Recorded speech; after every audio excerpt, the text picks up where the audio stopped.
What was up? How y'all doing? What is going on, bro?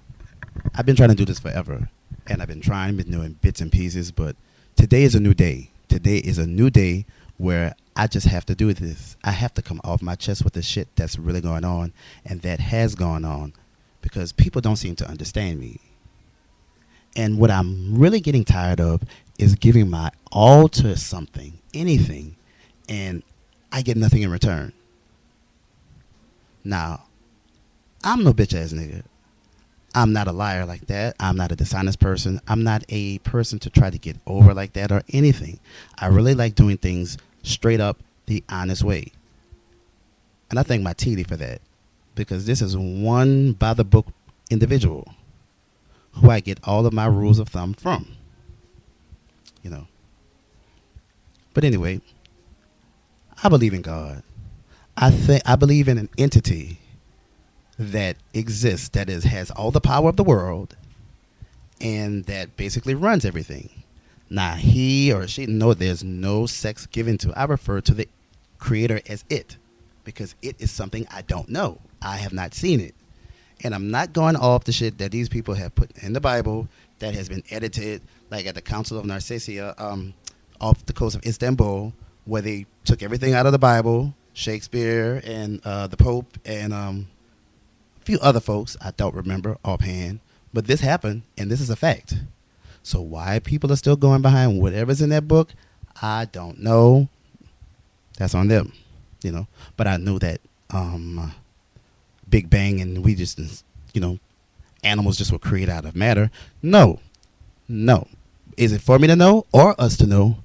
Hell no. If we were supposed to know, we would know it. The facts, and not something that we just have to believe is true or hope that is true. Now, this is contradictory towards some of my things like gospel music, which I absolutely love, from A to Z, back and forth, top to bottom. But that's because I was raised under it, and I can't kick the things that were instilled in me, which they used to raise me. You know, I can't kick it. It's just they inserted something and it's rooted in me and it can never come out. So you know what? I sing the songs I sing, and in my heart and in my mind, it is basically saying to the creator, whatever, to the creator, this is for you. You are everything. But anyway, so where am I? I am in New York. I'm in the Bronx. Now, I've been here like 7 years, but we're not talking about now. Let's talk about who I am. You are online with Rodney Guy. Of course, so that's me, Rodney Guy, the second, named after my father, which was a good man. I'm going to say that now, for the most part. But we'll get to that part later. So I'm from New Orleans. I grew up on the West Bank of New Orleans. And for those who don't know what New Orleans is, or for the, to give it an idea of where I'm from, like those who may live in New York, if you called New York New Orleans, in my side of the river, which is the West Bank, New Jersey, which was basically the only separation is by the George Washington Bridge. But our bridge is much smaller, much shorter, and nowhere near as deep. But in relation, that's where it is. So I grew up on the West Bank in Marrero, which is a small city, a very small city, especially compared to New York. And I'm 43, so I was born in 82, which at that time my parents were together. Now, you know, when you have parents who get divorced, I mean, it's always she say this and he say that. I can't answer that because no one's going to tell me exactly what the fuck happened between either one of them. You know, my dad did give me somewhat of a light. May God be pleased with him because he's no longer here. But my dad did shed some kind of light on what he felt or what he, you know, his version of what happened. And because I was raised by my mother, I'm an only child, you know, for her, I could see what he was talking about because I know her. I believe I know my mother better than her own sister because I saw the unfiltered parts of my mother. You know, and my aunt may argue me, but it's the truth. You know, I mean, we as children know our parents better than their own siblings because siblings will hold their tongue against their people, right?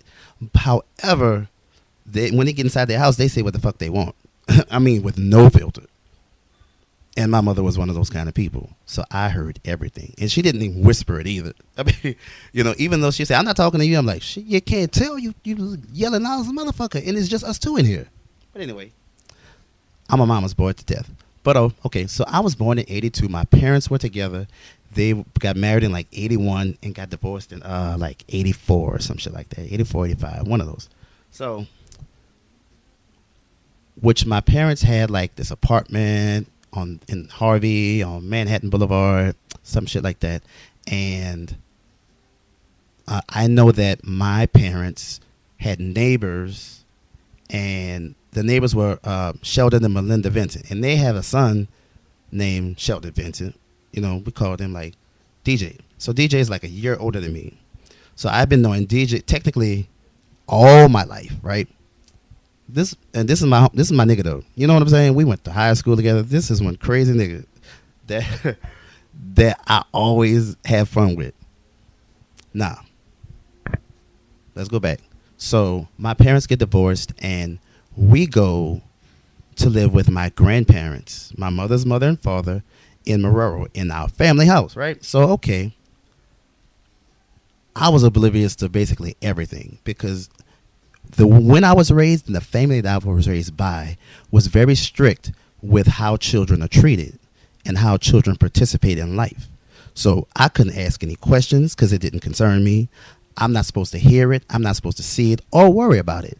So, okay, like, for example, I remember when I was younger, they used to watch certain things on TV, Def Comedy Jam. It's the 80s, right? So I'm listening, trying to listen, but I had to go in the room and close the door and could not come near the door. And they used to look and, like I said, see my feet come near or something, but I could not hear anything that wasn't G-rated. And it was serious. So, and not to drag out my younger days, but 1987, to my memory, my grandmother, which was my mother's mother, she did not work, right? She didn't have to. My grandfather took care of everything. So my mom would cook all day, right? So when my mom was cooking for dinner, whenever my mom turned off that stove, I swear, between 1 to 5 minutes, my grandfather would come through the door from work.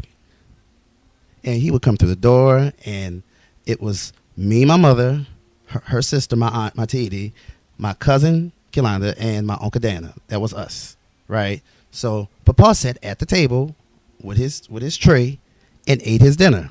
And all of us sat at the table, and it was non-negotiable, and this happened 7 days a week. Okay, so that's what I remember seeing. But this one particular day, Papa comes through the door, and I looked up. By the time I looked up, I heard my mom say, well, lay down, James. And that's the last time I saw my Papa moving. And that was it, in 87. Okay, so, you go to a funeral, and you look at and you're not really paying attention because this was 1987. I was 5 years old. No clue. Okay. So we're going to fast forward a little bit, and my dad, he's traveling all over the world. He's on this ship in the Navy. And so he used to send me postcards. I remember he would say, da, da, da, da, da, da, I love Dad. Consistent. This wasn't once in a while. So that's what I know about my dad. My dad used to be on ships. That's it. But I have a grandmother, my dad's mother, and she's gone. May God be pleased with her. And this may become emotional as I speak this, but my grandmother was a great woman to me. People can say what the fuck they want. Everybody has an opinion, which is like an asshole, just like they may have an opinion about me. But my grandmother, which I was Aletha Lambert Washington, right? She was a hell of a woman. My grandmother, who raised all of her children, stepped up and was like more than just a grandmother to me. Because, I was raised, my mother's side of the family, they're not the athletic kind of type. They're the ones who would get all the work done and know every answer to everything. Like, they're like strictly on some smart shit. Not saying that my father's family isn't, but my father's side of the family, including my father, they played sports, period. Like, if they could have had a Sports Illustrated type of thing back then for like high school, my dad would have been on the cover because he played everything. As long as there was a ball with it, he played it. You know, so being named after him, I was supposed to play sports. But me, I think it's too fucking hot outside. So what did I do? Not want to go.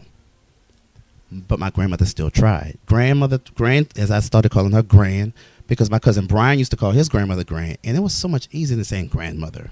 But anyway, Grand took me to the parks on Fridays. We went to baseball games. She practiced base. She threw the baseball with me.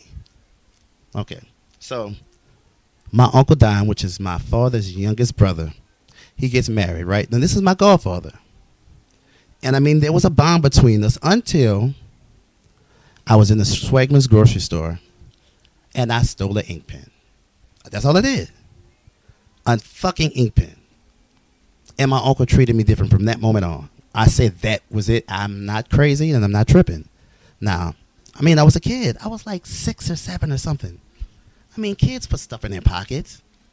I wasn't dishonest. I wasn't some little thief or anything like that. I just wanted a pen. And I feel like asking my mother for it because you didn't get tired of asking. But anyway, but that was wrong. Duh. So my uncle stopped fucking with me. But anyway, he got married. He married my Aunt Pam. So, and they moved. They lived in our city, in Harvey, for a little while. And then they just started moving. Virginia, this place, Florida, North Carolina, etc. Okay. So, let me see. I would get lost. Okay, so my grandmother and my grandfather, my father's father, who I didn't really know, but I saw maybe a few times, they used to take me on summer vacations. I mean, perks started getting different, for me. So we took, let's see, they rented a Ford Taurus. This was like forever and a day ago. And to give you the time frame, the movie The Last Dragon had just came on TV because I recorded it on a VHS tape, right? Right. So we went to North Carolina, I'm sorry. Camp Lejeune. My Uncle Don was stationed at Camp Lejeune, and me and my grandparents went there. But I was also, my cousin Jeremy, which is my father's sister's son, went also. Now, we go to the base. We're staying on the base with everybody, and me, Papa, Grand, Jeremy. We're staying there with my Uncle Don, Aunt Pam, and she has a new baby, which is Lil Don the second.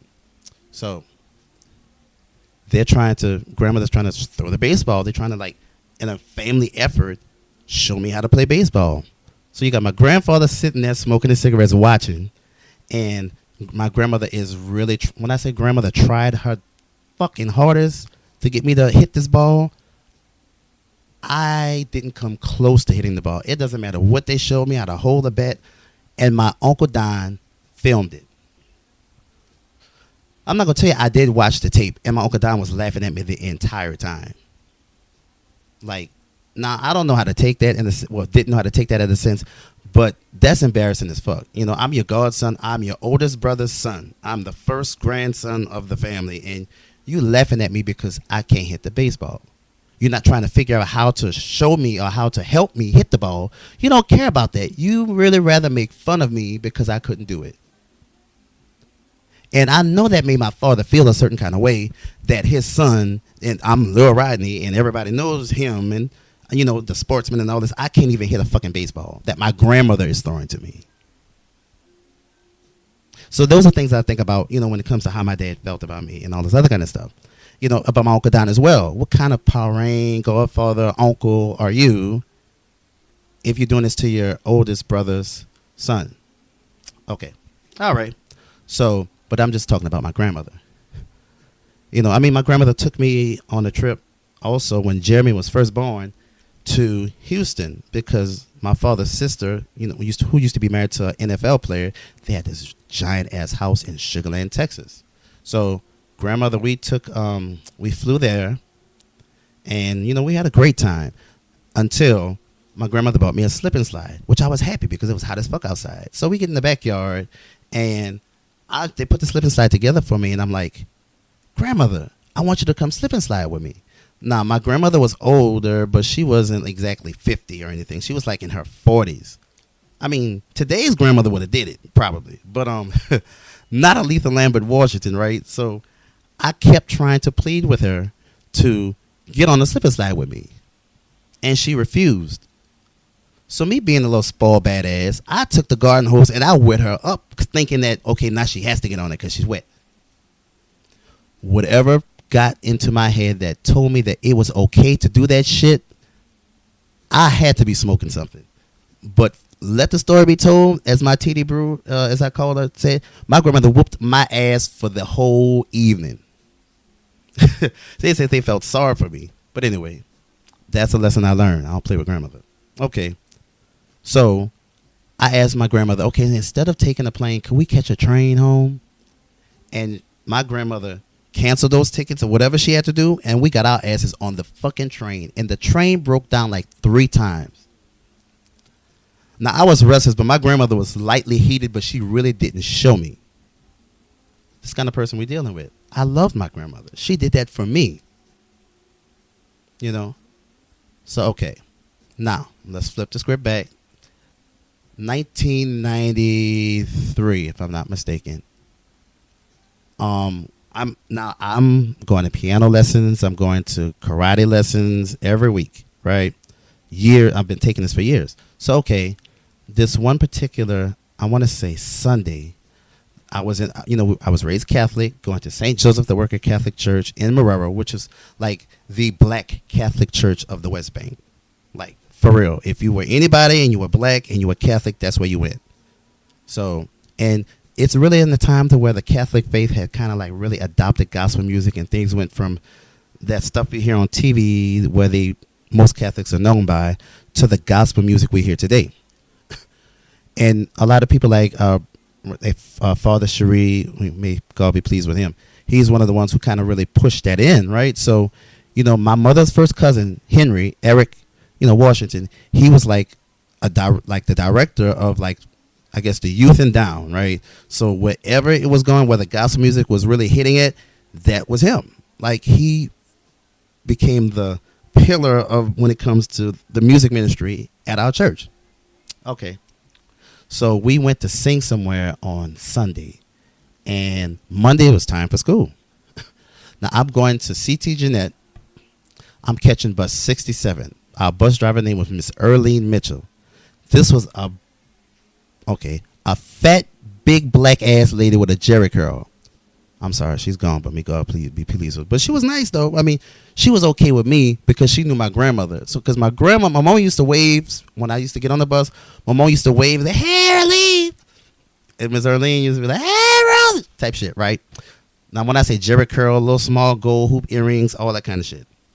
So every day, riding the bus, at the end of the day, on the way back home from school, Miss Earlene would say, "Yeah, what on the window?"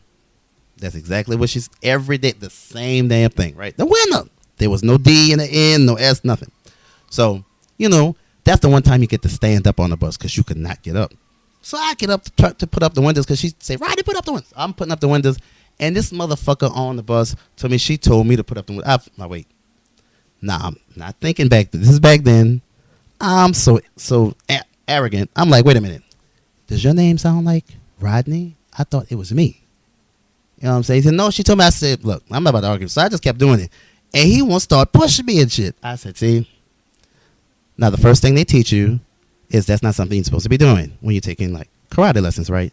And before I go any further, if you hear any music in the background, I want to say this song is stuck with me by the very talented Brent Fayez and Miss Coco Jones. When I tell you the song, it's just really working me. That's all I can say. So the people who wrote that song, motherfucking beautiful. Absolutely fucking beautiful. The voices, the notes, the way they blend together, it just... Anyway, okay, let me get back. So, we sing somewhere Sunday. It's Monday. Now, it was really simple. By that time, my mother and I had moved into our own apartment out of my grandparents' house. We lived on Longleaf Lane. We had a 2-bedroom apartment, a 2-bedroom townhouse. And this was so long ago because rent was like $300 a month. I mean, for New Orleans. I mean, it might have been cheaper than that. I take that back. It had to be. It had to be like 2 something. And it just turned 200.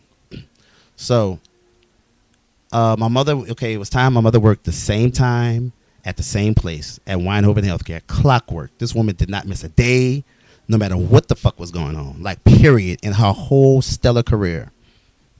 This kind of person we talking about. Okay, so mother bring, we get up. She tells it's time to get up and go to school, but she drops me off at in Marrero. So she opens the door.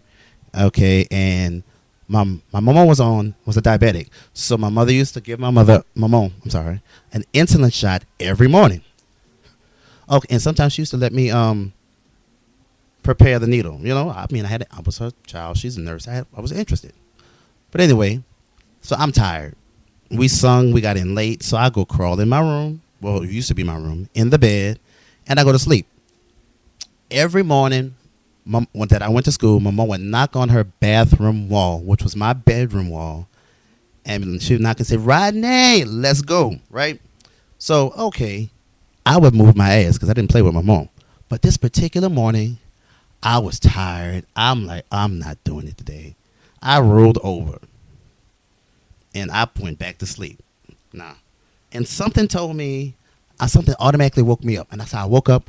My eyes were like huge, popped open. So I said, okay, let me go in. I went in the bathroom, brushed my teeth, and I went to sit at the table because my mom fixed me breakfast every day.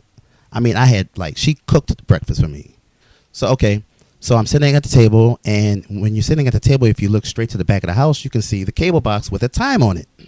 So I knew that Miss Earlene, no matter what, was rolling past here like 7:27, some shit like that.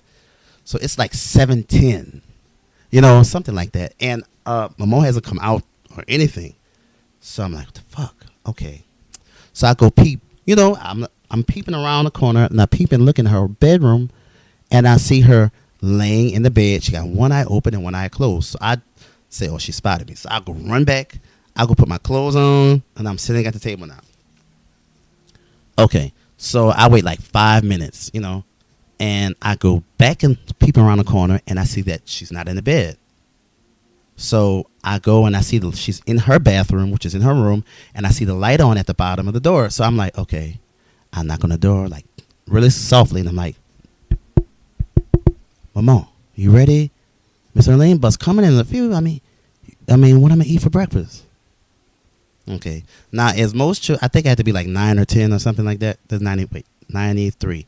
So I was 11.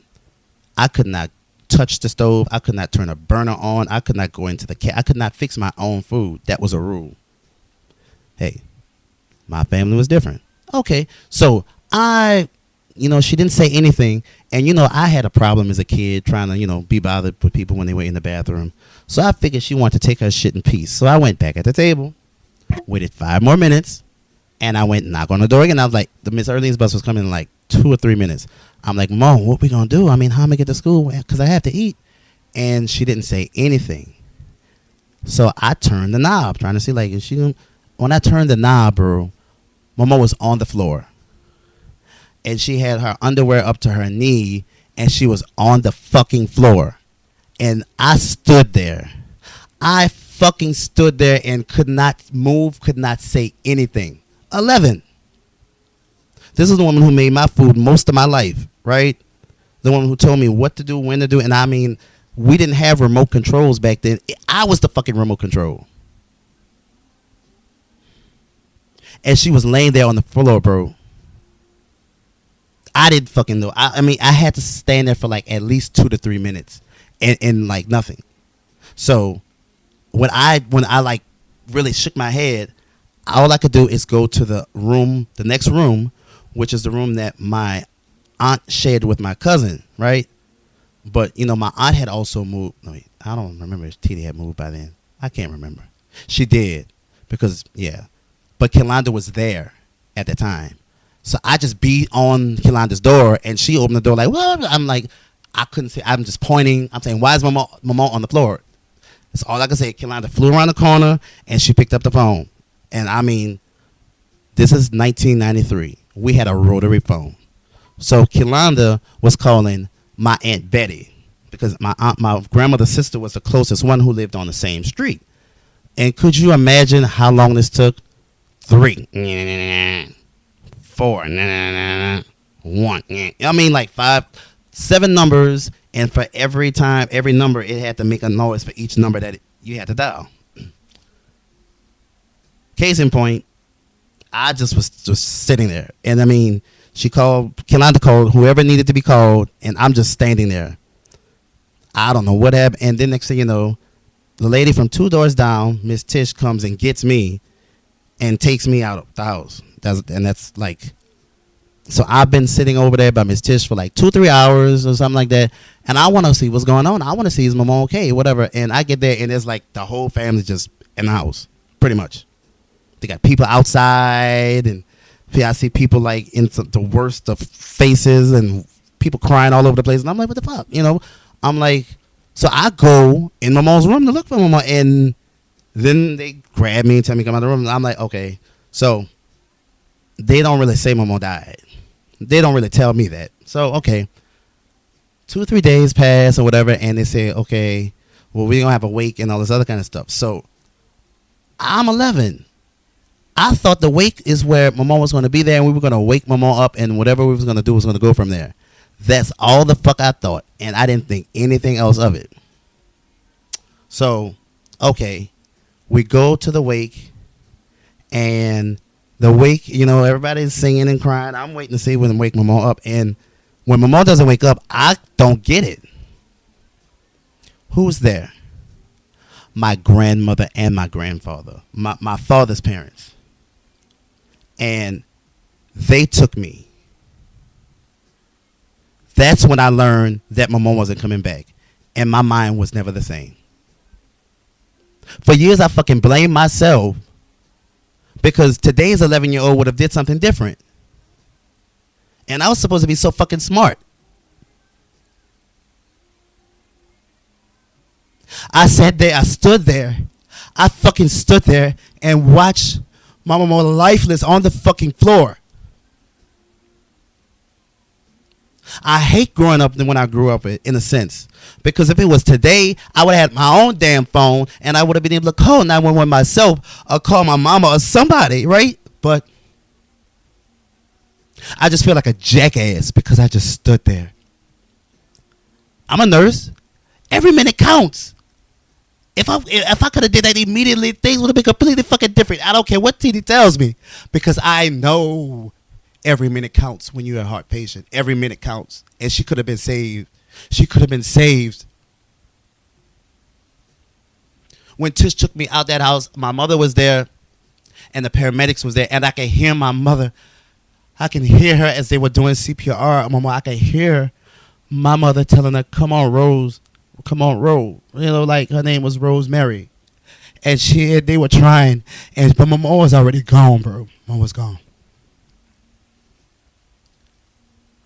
I don't feel as bad. But from that time that it happened in 1993 up until 2023, I've strongly felt that was my fucking fault. And there's nothing nobody could tell me. Right? My mama was like the most loved in the family like that, right? My mom, the one who cooked certain things that certain way that nobody else could cook it. It was just, I had the best set in a sense of grandparents, and I didn't even get to know who they were, right? So, as you know, becoming an adult, I hear so many stories about these people I don't fucking know. And I'm so envious of my cousins on my generation level who still have their grandparents.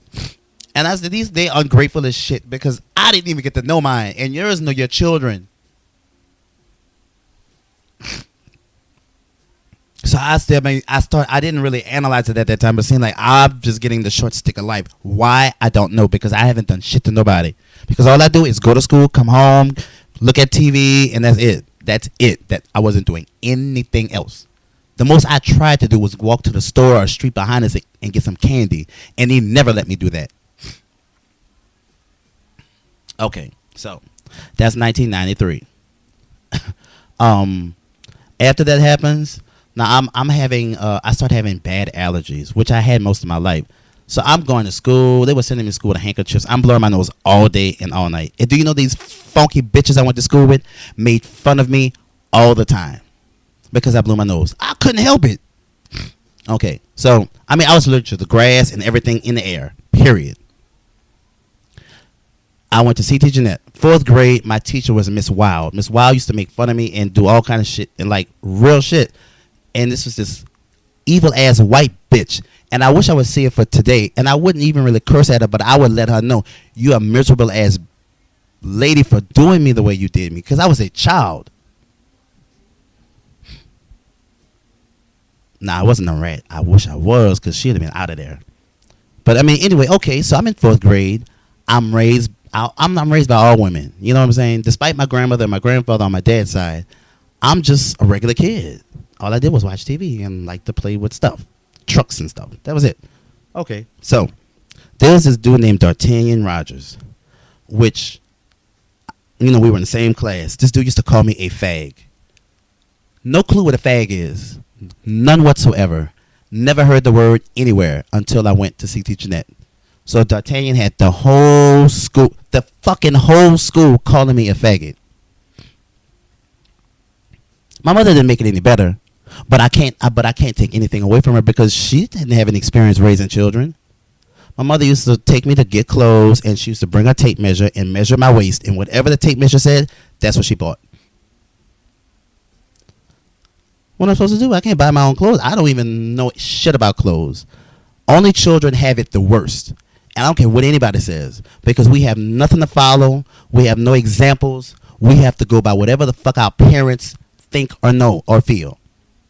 And if our parents living in the old school, we about to live in there too. Okay, so all right, that's what happens. So you get there, and this boy's calling me a faggot, and there was a lady named Miss Donna, and I'm trying to remember her last name, but I can't. But Miss Donna knew my father and my mother and my dad's family, because they went to St. Mark Baptist Church on the West Bank in Gretna or something like that. So I used to see Miss Donna every day, and it's just one day I decided to ask her at lunch. I say, Miss Donna, what's a faggot? And she looked at me like, huh? Well, where would you get the word like that? They're not calling you that, no, faggot or anything, huh? And I didn't answer. I was a little scared. I didn't know she was going to call my dad, which was like lightning striking if she called him. So it's like, that's a bad word. That's not something nice for somebody to call you that. You shouldn't let anybody call you a faggot. I said, but I didn't know what to say. I didn't do him anything to be calling me a faggot. Okay. So she tells me what it, you know, she didn't say what it is, but she just told me that's a bad word. All right. So I'm still going to karate and piano. Period. But you're never supposed to be violent towards another person. They teach you that. But after that, I kind of forgot that, because D'Artagnan called me a faggot in class, and I punched the fuck out him and broke his nose like bam, one lick like that. Me hoping that would have stopped that. That kind of subdued it a little. But I mean, I was gonna have to fight everybody, because it just would come out randomly. Okay. So after that, I mean, fifth grade, it wasn't that much, but I mean, I still heard it, because I had a homeroom teacher named Miss Adams, and this lady was the largest woman with the most pointy titties you would have ever seen in your life. Marietta Adams. She said words like turlet. But this lady was an old ass, smart ass black lady. But anyway, okay, so leaving fifth grade. All right, so it's like 95 or 93, 90, whatever fucking year it was. I started going to St. Joseph the Worker. The school, the church that I go to, that's the school. A Catholic school. Okay, so now the only person I really knew was Anthony, which has been my best friend since third grade. Like when I say I love this nigga because he never looked at me different, ever, because I'm gay. I like dudes. He never looked, and he didn't change on me. Wherever I went when I was with him, it was never an issue. This was like my brother, bro. And I thank God for him. I thank God for his parents, who were like also parents to me, because they raised this nigga to have this kind of mentality. He treated me so dope, no matter what I did, no matter the mistakes I made in life. This dude, bro, never fucking faltered on me, ever. So I'm grateful to Karen and Clark Knighton for how they raised my dog. These are two beautiful people, two beautiful, talented, successful black people in my community, and I had the honor. I have the honor of being a best friend slash brother to their oldest son. There's nothing I wouldn't do for Book, bro. Now we had issues when we were younger. I called this nigga Bookman because he looked like Bookman off Good Times. I mean, literally, that all came from me, and I still call him Book to this day. But I would give him my kidney. I'd give him my fucking eye if he needed it. And I'm not even bullshit. I swear I would. I would take that. I would sacrifice for my friend, bro. Because there's no, like, I love my friends. I have a collection of a few that's like, fuck with me. But Book, bro, Book been there since then. And he ain't faltered not once. No matter what he was going through. Yeah. But anyway. Okay, so we're in school. We're in middle school. Now I get to start directing the choir, right? So I start feeling myself a little bit. I'm directing the school choir. I'm start directing the youth choir a little bit. My cousin Eric, over the stuff, just the music ministry in the church. Well, of course, we're Clark Knight. Clark was director of music ministry, but Eric was the director of the choir. But anyway, Eric gets married. Okay, so I really become director because Eric be gone. He's living a married life. You know what I'm saying? He'd be there and stuff, but he was feeling his married life. And then he's got a kind of job like as directing, but a paid job on some other level. So he kind of really was doing that. So I was directing the youth choir at the church. Okay, so it's like 6th grade, 7th grade, 8th grade. Those 3 years pass. We get to the end of 8th grade. Summers I'm going to Jesuit for Operation Upgrade. It's, like the little programs they have in the South for the smarter students to kind of help advance their education to prepare them for the next year. Great idea. You know what I'm saying? So I'm going to Operation. It's me and Anthony, Dennis Lamonaco, a few people, and we're always going to Operation Upgrade type shit. All right, so 8th grade, pivotal year. Like you graduate from 8th grade, you get like the scholarship to go to high school, and my mother wasn't it, but my mother's a very conservative woman. She's smart. When I say conservative, period. Now, she's a nurse. Started out being a nurse in the 80s where they were making $3 an hour. I looked at one of her pay stubs one day and said, my Jesus, I mean, for real. This lady was making bank.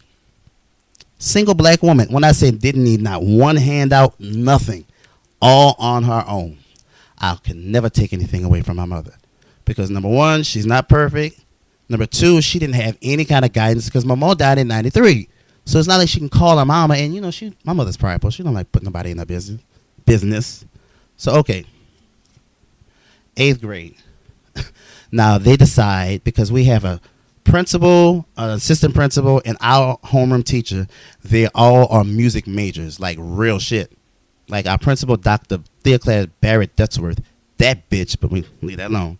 And Mrs. Felder, which was the assistant principal. I may have had feelings about this lady because of what I'm about to tell you, but life, God, and maturity has taught me better. That is, I need to look at that a different way when it came to Mrs. Felder. So, okay, but anyway. So, 8th grade, they come up with the Whiz. They're going to do the Whiz.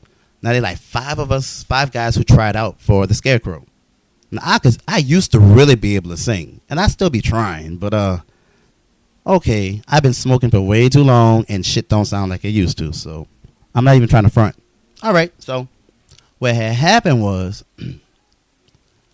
I got the part of the Scarecrow. I mean, duh. Not only is the man over everything my best friend's dad, I'm just saying, but I'm talented enough, and I really knew what the fuck to sing and how to move and how to be animated. So I got it. All right. So we do the Whiz. My grades are great. Okay, I had a little talking problem here and there, but I mean, I was trying to fit in.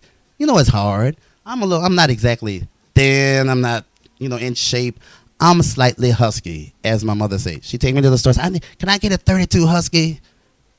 And she used to say that loud. No shame in her game. Okay, so I'm the Scarecrow. Now, we have we're doing it at All Saints, which is on the West Bank, technically in New Orleans / Algiers, because they had the auditorium. So I got a black and white wig. Don't ask why. And I was nervous. So this girl I went to school with named Chriselle Gint. let me use her Oakley sunglasses. So I wore them the whole time, right? I'll never forget that. And it went down. It was great. I never had so much fun. You know what I'm saying? I mean, my cousin Ayan she was like Aunt M. Then you had like Rebecca Roussel. She was Eveline. I was a scarecrow. Anthony was the lion. And Michael, I can't think of the last name right now, was the Tin Man. And Ashley August, she was like a cousin to me. Love her to death. She was Dorothy. And we put this play on. And we rocked the shit, right? Okay, so Sunday we had a replay. So, all right, we had backstage and whatnot. And I'm excited. And I saw there's this girl that I liked. Her name was Courtney Bartholomew. She was, her mama was Miss Joyce, who ended up becoming the church secretary. But she became the church secretary. I mean, shit. I mean, Miss Joyce was the choir secretary, and that wasn't even a position.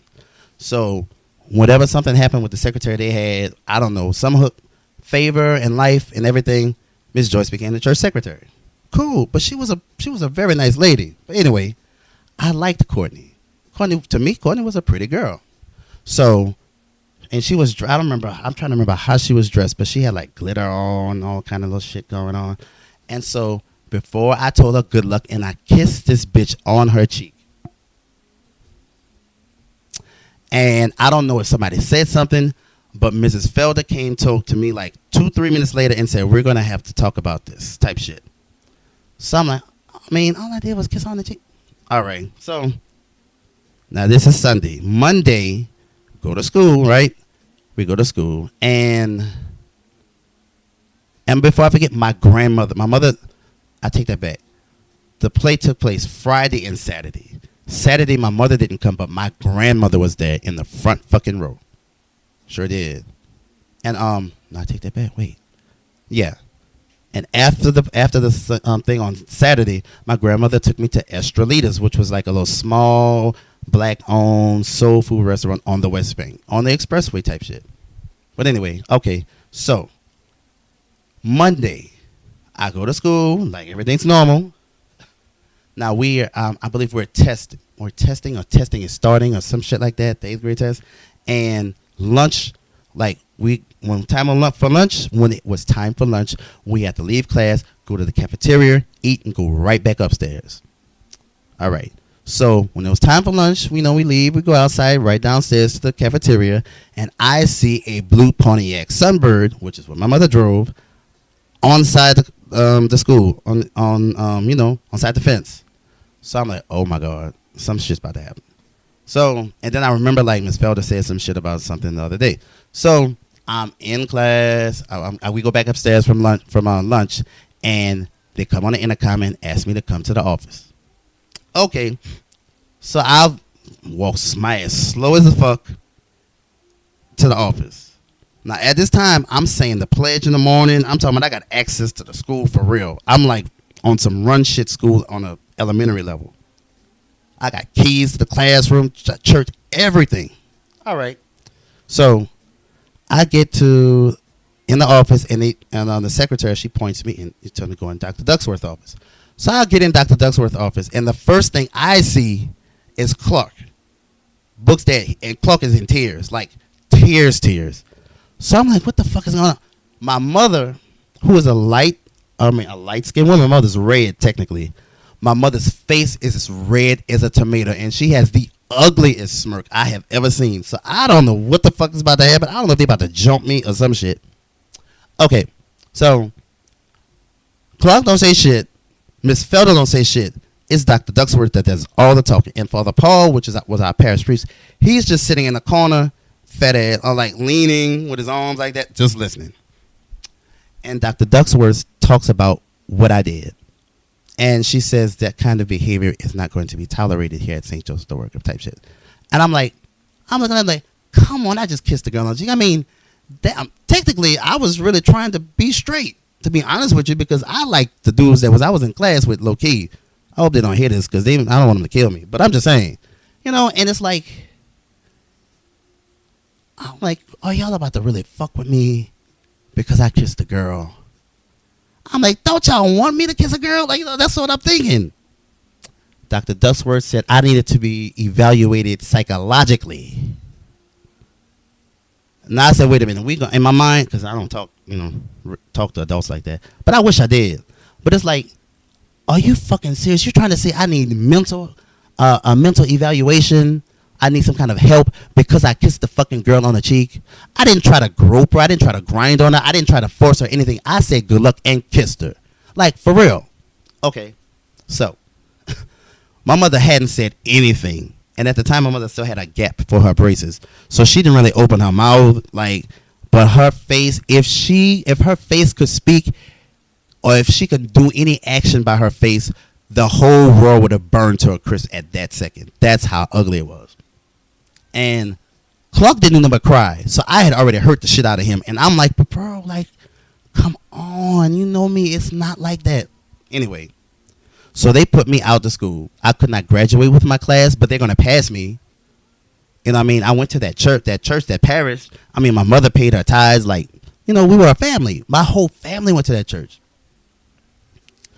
So because of that, I was going to get the scholarship, because I was the most involved person to be in all these different activities and all that in the parish. So I was going to get this scholarship to go to high school. I had already registered to go to Archbishop Shaw, took the test and everything. Guess what? My mother decided not to let me go to Archbishop Shaw, and she sent me to John Ehret, a public high school. Are you fucking serious? Nah. Now, one thing that I thought about, that means I'm going to have to go back to school with all the motherfuckers I went to elementary school with, like first, second, third, and fourth, and fifth grade. I'm going to see all of these hoes again. I didn't know what to do, right? I did not know what to do. Now, what did I do? Okay, so I'm going to, in 8th grade, we had chemical equations. Miss Gordon was our teacher, our science teacher. I could not figure that shit out for nothing. I asked my mom, I asked my TD, I asked everybody in my immediate family around me, can somebody help me with this shit? Nobody did nothing. So who do I call? My grandmother. And when I say my grandmother made shit happen when she was in her time, because my grandmother had a stroke in 2000. Before 2000, my grandmother could get whatever done with no problem. When I say no problem, I didn't put it right. So, okay, my grandmother had her first cousin's wife, who was a science teacher, teach me how to balance chemical equations. And I got it. So, and she liked me. So she basically gave me a little gig to watch her dad. I used to pay him $50. And this is the 90s. $50 was a lot of money back then, right?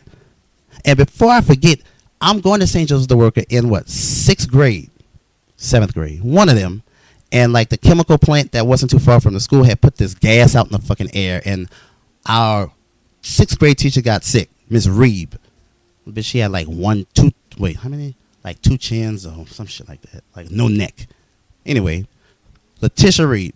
And she got sick and she was pregnant too. So they had to take the school and close the school down until the shit was dissolved. Too much time had passed. But anyway, during the time that we weren't going to school, I'm going to Walmart. And I was fucking with the computers. Now, what I don't tell you is, in between that time, my dad comes to see me, and he takes a computer, a little green board, and he brings a soldering iron and some chips, and he shows me what a computer really starts out as. He soldered the chip there, and then he soldered the battery connector there, and said, "See, when you do this, it comes on." I said, "Oh, see, I want you to do it," and I did it. And then he said, "You put a solder chip here," and then started blinking. Okay, right. Activated. So when I used to go by my dad for Christmas or the summer. I spent 2 weeks with my dad in the summer or Christmas, right? So my dad has a computer, a 386SX. That's how long ago this is. So my dad's like, "You want a computer?" I was like, "Yeah." Okay, Christmas, my dad sends me a computer in parts. Literally. I had to put that motherfucker together myself. I did. I mean, I'm not no idiot. I really knew what the fuck I was doing, but didn't know. I learned how to write code with MS-DOS in the editor. I learned how to write simple programs, and I'm talking about I wasn't even 12 years old. This was right around the time my mom died. I'm going through all of this. Okay, Fast forward. So I'm in Walmart playing with the computers. I changed the people passwords and everything. And the store manager approached me one day and said, "What are you doing?" I said, "I'm just having some fun." "How did you do that?" I said, "Well, I just kind of knew what I was doing." He said, "I need that." He's like, "How would you like a job?" I said, "How can I do that?" He says, "Don't worry about that. We'll work that out, but how would you like a job?" I was like, "Yeah." He told me when I work, make an invoice. I had to learn what an invoice was, and put however many hours I worked and however much I was charging them. And he showed me a room, like in the back. When you go in Walmart, in the back, behind, where layaway is and shit, you make a left and you go see all the stuff they have in stock and shit. And you make another little left and there's a room. They got like ladies in there, and then there's a door that looks like you couldn't run that bit through that bitch with an armored truck. It looked like it was not something you can access unless they opened the bitch. And you knock on the door like 2-3 times, like, on a hard knock. And they open the door. They look through and they open the door, and I give them the invoice, and they would give me the money, the cash, and I'd just go about my business. So I was charging them $50 an hour. I was sometimes working 4 hours, 5 hours, 6, and I'm talking about I got that cash every time, and I was going to work every day. My daddy gave me a briefcase. My little short, chubby, husky ass was walking to Walmart, which was down the street from my house, and working on the computers. I took all the computers that was out on display and threw them away, like literally, and put brand new computers up there and had that shit running for real. Okay, fast forward more. So 8th grade, Miss Gordon was also our math teacher, so she was saying about the T89, the graphing calculator, and she had one, but she said, "Well, y'all, you got to buy one if y'all want one like this, but you can probably get a little standard one." And I said, "Well, I'll get everybody a calculator because I work at Walmart," which I did. So they all just swore I was lying. So, okay. Since you work for Walmart, how much money you make? I said, like $50 an hour. Now, Miss Gordon, I have the most respect for her. Miss Jacita Dawn Gordon, a highly intelligent black woman and a SG row. But she called me a liar. Talking about she don't even make $50 an hour, and she got 2-3 degrees, her master's and all this. Which she does. And I didn't, because I was a child. But I was making $50 an hour. Because guess what? We had like 27 students. I got every student in my class. And if anybody was from St. Joe's that graduated in 1996 was to hear this, you can comment and say he sure the fuck did. I got everybody a fucking T89 calculator. Brand new. Package, everything. I knew I was different. I was one who could make it happen.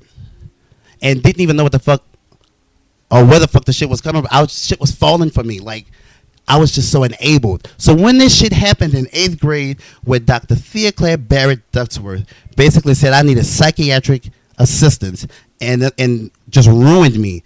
That ruined me in my home, church, parish, everything. It fucking ruined me. That one little decision. Because I kissed a girl. So, of course, I hate Courtney. No matter what you try to make me be reasonable to think. And the thing about that is, the bitch Courtney is my, third cousin, like Leslie, on my dad's side and my mom's side. They're like best friends or some shit. And I've always wanted to ask Leslie, like, Leslie, do you remember what happened to me back then? Do you know that this bitch got me, like, shunned because I kissed her on the cheek? And every time my family has an event or anything, I got to see this ugly bitch there. Every fucking time. What does that do to me? I'm just one person, but I'm the family member. So you're telling me I have to be reminded about that shit that I had to, that changed my life forever because she's your friend? Now, I'm not asking you to pick a friend over your cousin, but in a low key I am. I'm your cousin. Like, we go back to, like, the beginning. I can say, okay, I understand how mama died and her daddy died and all that. But you're not the only person she know. Why the fuck she got to come to everything we have? Why do I have to constantly look at this bitch? I have missed more family events because that bitch was going to be there than anything. And if I'm wrong for feeling like that, somebody let me know. But I'm just saying, and I'm hoping I'm boring y'all. Matter of fact, let's go to a little break because I've been running my mouth for a little minute. You dig? We're going to pick back up, though, but I'm not going to be long because I'm cruising through this shit. We done went from 82 to 96 in like 35, 40 minutes.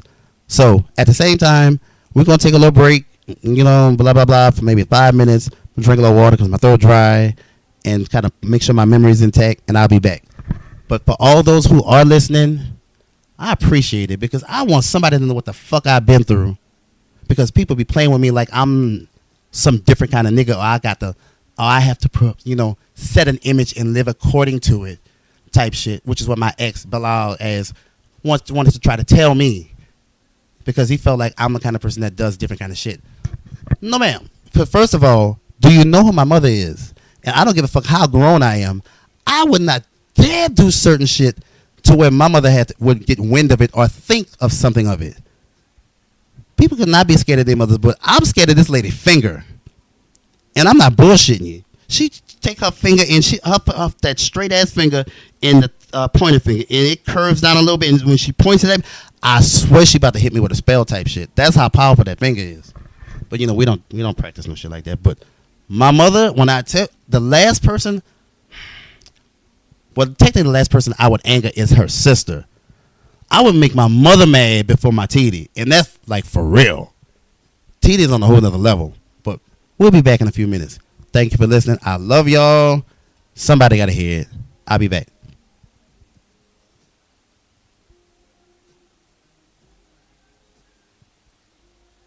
And if you're watching on this channel or whatever, I'm going to change the screen for a little second. Like, yeah, you won't be able to hear me, though. I thought I did. The hell? This is the moment. That's cool. I saved the shit. Bitch ass shit. I hate this stuff. Tonight, this is the moment of your life.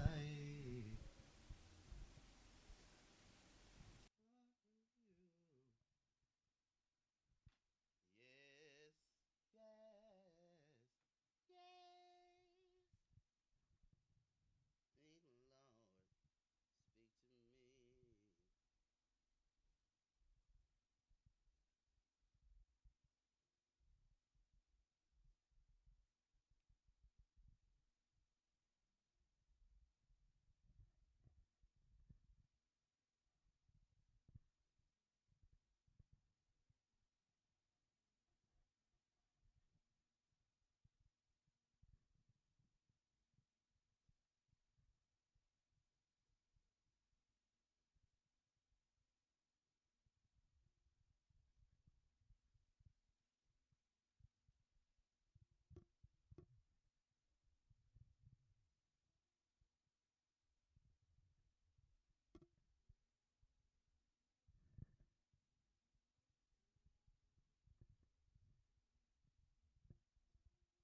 Okay, hello. All right, I'm back. I had took me a little drink of this shit. This made by Naked Mighty Mango Machine, right? This shit is good, but I will say it is the best cold because it's like room temp and it's like aight. But anyway, okay. To pick back up where the fuck we left off. So now this happens to me in 8th grade. I go through all of this shit. Now I have to go to John Aaron High School. John Aaron High School is the largest high school in the state of Louisiana. Like, for real.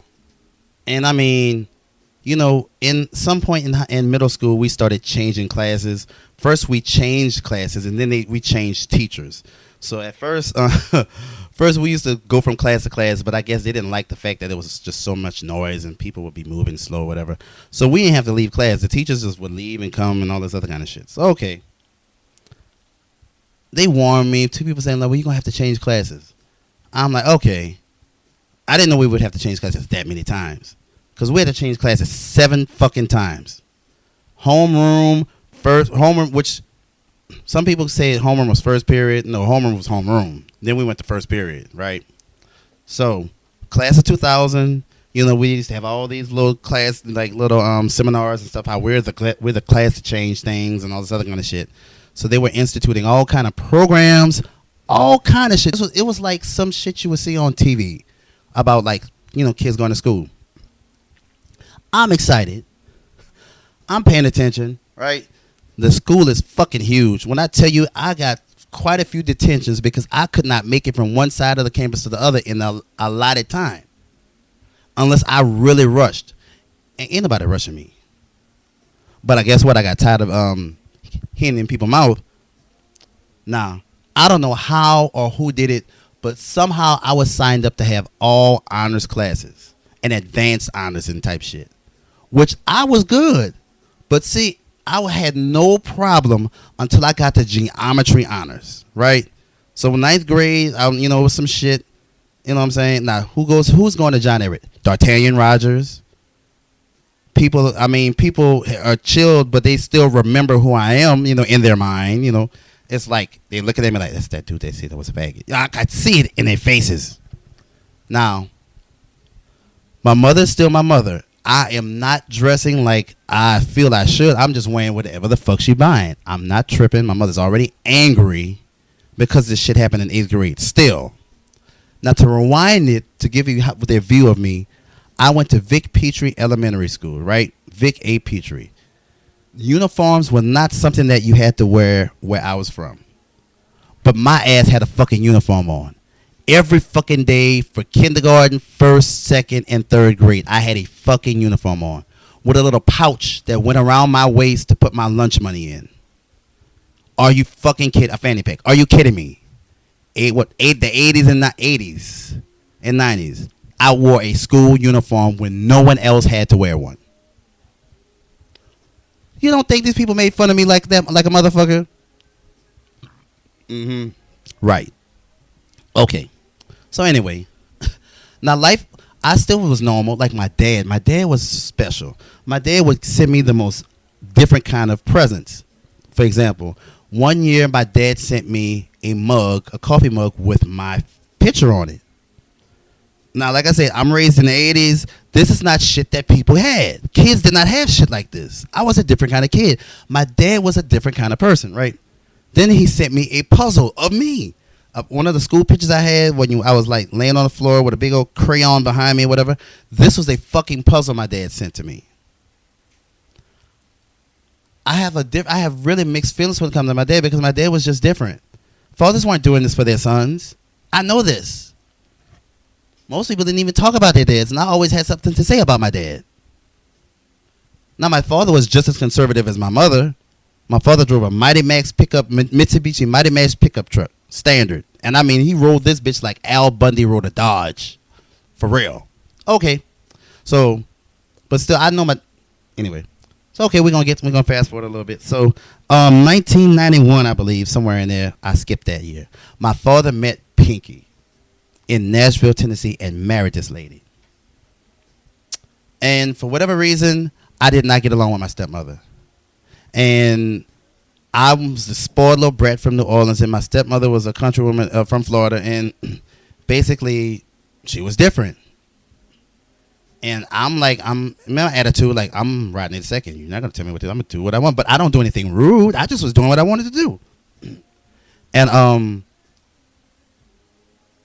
don't know. My dad used to argue with my stepmother, or whatever. I guess for whatever was really going on, because I'm not about to play like that with my dad, because I've learned things, and I had to really, my heart had to go out to my stepmother, because my dad was being an ignorant, complicated ass man in many ways that I'm not going to say out of respect for him, but I know the tea, and I know that my father was wrong, and I was wrong for like taking my dad's side, even though naturally that's what a son would do, but as a person who can think, I was supposed to analyze the situation and go from there.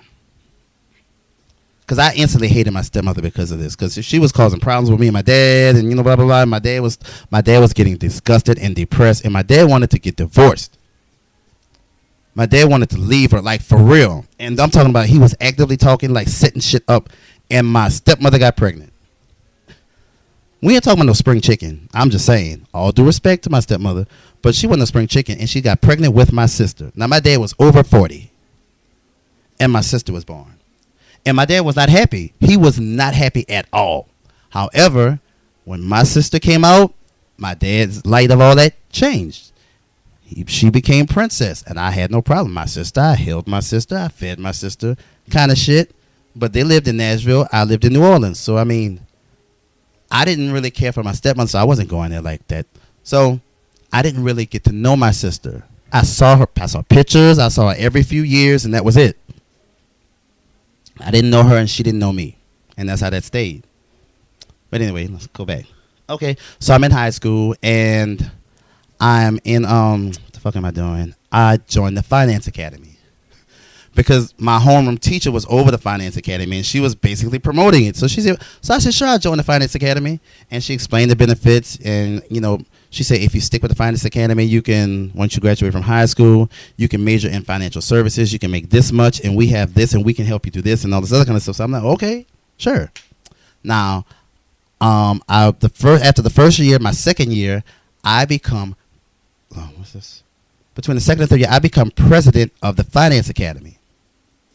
So that allowed me to be sent to the credit union and train at the credit union in Harvey on Paxton, and I worked at the credit union on campus in high school. So I was the president, period, right? Dope. I'm talking about, you can see all the teachers' information type shit. All you had to do was enter, like, the social, or you could actually look by the name. I'm just saying. I don't work there anymore.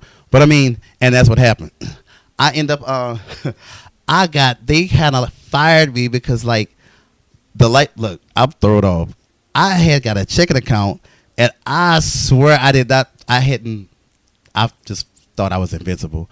I was writing checks left and right and buying all kind of shit, and I would take my money that I was getting paid and take that money out of the bank. And I was making $9.80 an hour. Now, this is 1998. Niggas, first of all, people was working in full-time jobs and wasn't making $9 an hour. And I'm being real. For real. Like, people was working their ass off. And I'm bullshitting and I'm getting $9 an hour. All right. So, you know what I'm saying? Like, I'm coasting through life. I'm the president of the Finance Academy, and they have a trip to New York, and I was supposed to go, right? They was doing fundraisers for it. I was supposed to sell these little planners that they had. I'm not a salesman. I swear I'm not a salesman. I'm like, if somebody come and ask me, yeah, I got one, you want to buy one? But I'm not about to be walking up to somebody saying, would you like to buy one of these books? Look, that's not me. It ain't never been me, nor will it be me. So I didn't go to New York. And I wasn't about to ask my mother to give me money that I know she had for me to go to New York anyway. Because this woman is still mad over the shit that happened in 8th grade. Okay. Now, I got to respect the time. Now, I'm in high school. My mother was a different kind of woman. My mother is a true Catholic school girl. She goes to church, she goes to choir rehearsal, and she bring her ass home.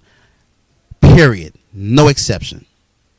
So, okay, my mother was a young black woman, a single, hardworking, successful black woman, right? So, mom, like, She was different. She had the long hair. My mother used to have long ass fucking hair. Like, it was black. She decides to say, fuck that. She colors her hair red.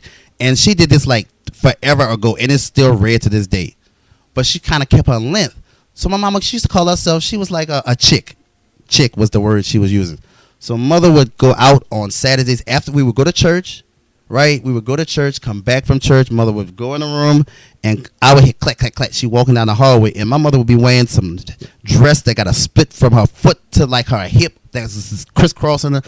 And I mean, my mother was a bad bitch. No other way to say it. I mean, for real, for real. But if she could have took those fucking glasses off, but she hated the contacts, right? She could not stand. She said, I can't stand to touch my eye.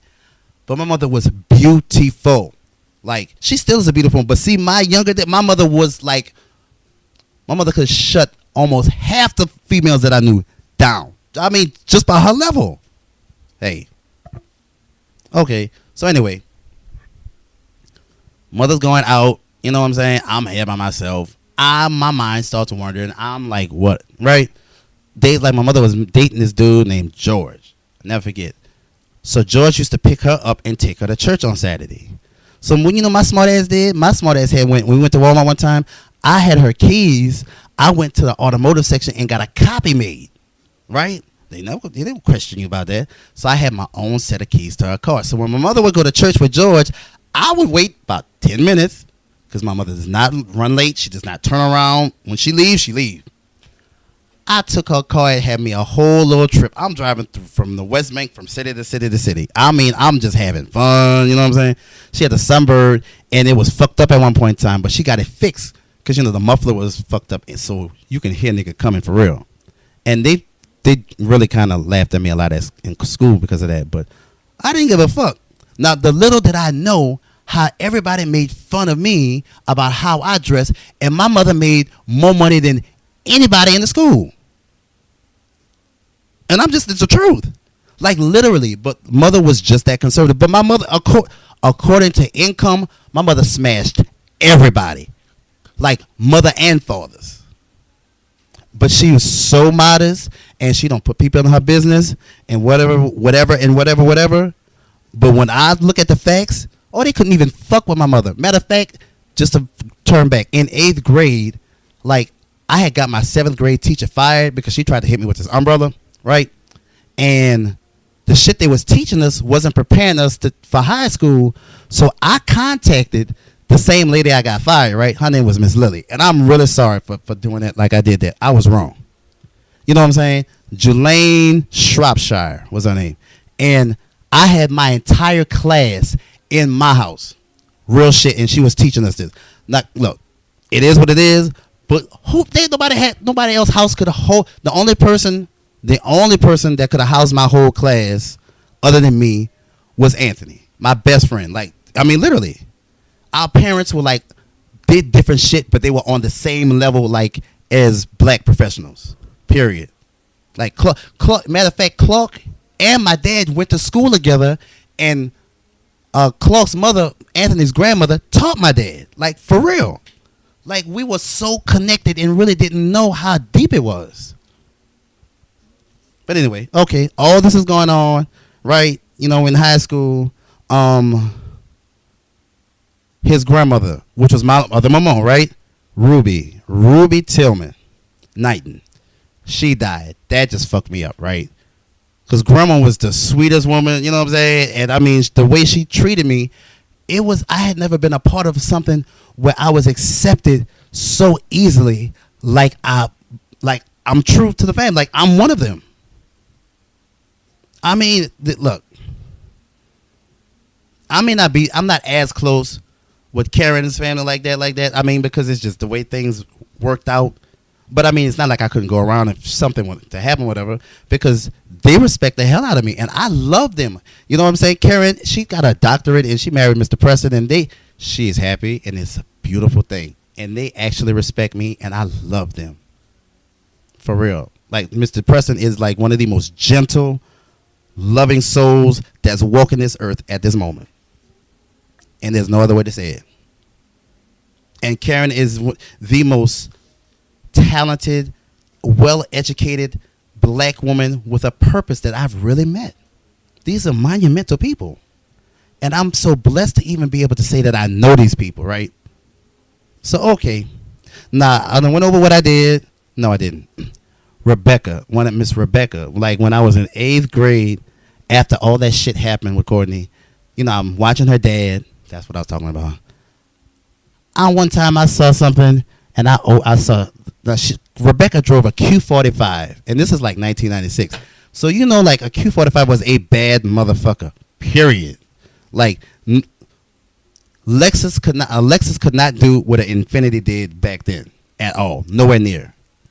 You get in a Lexus, I'm talking about the steering wheel up. You put the key weighed like 5 pounds with a big hole in it, and you stick the key in there, and the steering wheel and everything come to you. Like the bitch was beautiful. So I knew Rebecca went to church on these days, and I took the key out the drawer, like a spare key out of the drawer, and it was just one day, my stupid ass caught a cab to the church and drove off in the people car. I had to be the lost my mind. I thought it was okay. Look, I don't know why I thought nobody was gonna see me when everybody knows me, right? Everybody knows I'm driving this Infiniti. I'm going to church in it. I'm going to school in it. Like, it's no problem. Like, nobody's gonna call my mother and say, "Why is Rodney driving an Infiniti?" I'm not even 16 years old. But hey, I think I had blew a fuse after that shit happened. In 8th grade, I blew a fuse and nothing made sense to me. I didn't care what. It just was okay. Now, dude down the street, right, figured it out. And my ass rode down the street and he saw me driving the car. Now, what I didn't know is that he went to the same church as them, so he knew exactly, like, didn't know none of that shit. So, he came to the house, it was a Sunday, and he rung the bell, and he was out there talking to my mama, and guess what? When I say my mother is, sometimes I have indifferent feelings about this, but when I say my mother is the most honest person that's walking around here, I mean, people can say what they want, my mother does not lie. I'm going to revise that statement. She told me one lie in my life, like not too long ago, but I'm going to tell you about that. And then she just was protecting me, but anyway, this woman does not lie. So he called the police, and the police came to the door, and my mother called me to the door. And we had to talk about everything. And these people took me to a juvenile detention center. A juvenile detention center, and I'm talking about had me in this one little room that was cold as fuck. And then I remember this dude slipped a note under the door and said, "Let me be with you, sexy." I'm 12 or 13 years old. I'm like, I don't understand what that means, but I was intrigued. And all I remember is the dude had a gap and he was dark skinned. Now, I'm not going to tell you that I ran into this person like 20 years later and it was a different story. But that's not something to talk about right now. Okay, so this happened with, all right, so let me go back just to take, because that happened. So I'm in high school and some shit, and all right, I'm president of the finance academy. I get fired for writing without like thousands of dollars in checks and having no money in my account. Okay, I don't give a fuck. So now I get a job because I worked at the credit union. I get a job at Schwegman's, which is the supermarket of our city. Like, they got everywhere. And I'm working in the one in Algiers and Tall Timbers, and I'm working as the vault room supervisor and sometimes customer service. Now, I'm not even 18, 17 or nothing like that. I got it, and I'm making like $7 an hour. This is $19.99. Minimum wage was $5.15. You know what I'm saying? So, okay. Now, and I rocked with Schwegman's until they went out of business. You feel what I'm saying? It was my thing. So, now I grew up, and remember when I grew up on Plaza Drive, they had these they had boys on our block, right? They was Corey, me, Thaddeus, is my cousin Kilanda. That's her first cousin on her daddy's side. So me, Corey, Thad, Willie, and Ivory. We were the boys on the 1700 block. Now, I'm going to spill it. Like, me and Willie, like, I don't remember what year this was, but me and Willie used to be playing around in the backyard, in my backyard, because, like, we had a really large backyard, and we had a tree in the backyard, so you really couldn't see. It'd be late. So me and Willie would be playing, doing our thing or whatever. Nah. Before that, I think I was 8 years old, and the dude from like that dude of like 6 doors down, nigga name was Cornelius Johnson. He was sucking my dick in the shade, and my uncle Danny had opened the shade on everything, and I didn't look. We didn't say nothing. We just walked out the shed, and nothing never got said about that again. And I didn't even say nothing. But he felt bad. I don't know why Cornelius, he didn't like me after he sucked my dick. I don't know what happened. I didn't say nothing about it. But anyway, some other shit happened between me and other individuals, but I'm not going to go there because I don't feel like going through all that. But okay, so me and Willie was messing around. So we moved. And like my mother used to go out on Saturday. So she used to feel more comfortable when my friends would be over than me being there by myself. So okay, Willie and Ivory both came over, and we was all in my bed, and some shit was going down. Look, I kind of was enjoying it until Ivory tried to put his dick in my booty, and that was a whole nother story. I rolled off the bed, the shit hurt, and I'm like, ain't gonna happen. And that's where that stayed. Now, I'm not gonna say for years after that, me and Willie would be chilling and just doing whatever we'd be doing. We'd be hiding outside of houses, doing all kind of fun shit. We was in his room, and the attic, the entrance to the attic was in his closet, and we had climbed up in the attic. I'm talking about it's hot as a bitch up there. Okay. So anyway, Willie shows up at my house one day with his friends or whoever, whatever. And now, my dad, after all that shit happened at the credit union, my dad opened a checking account and put me on it. And that was his money in there. But my dad said, don't you ever write nothing without my permission, and I have to tell you it's okay. Okay. Willie comes to my house, but he brings these friends, and he says, because he used the bathroom. Now, this is my dog. We do all kind of shit. So, yeah, go use the, you know where the bathroom at. So, he goes use the bathroom, allegedly, and he leaves. Okay. 20 minutes later, my phone rings, the house phone. And it's a lady from Any Kind Check Cashing. She said, excuse me, can I speak to Rodney Washington? I said, this is he. Yeah, well, my man is from Any Kind. And I just need to verify that you wrote a check to Mr. Willie Rocher. I said, what? Yeah, I have a check to Mr. Willie Rocher for $3,000. Huh? I'm like, no, I didn't write no check for $3,000. She said, well, hold on. She said, oh, what? They left. They had ran out. Okay, so let me express to you the feeling of being played. Now, you've been my friend, allegedly, since I was like 7 or 8.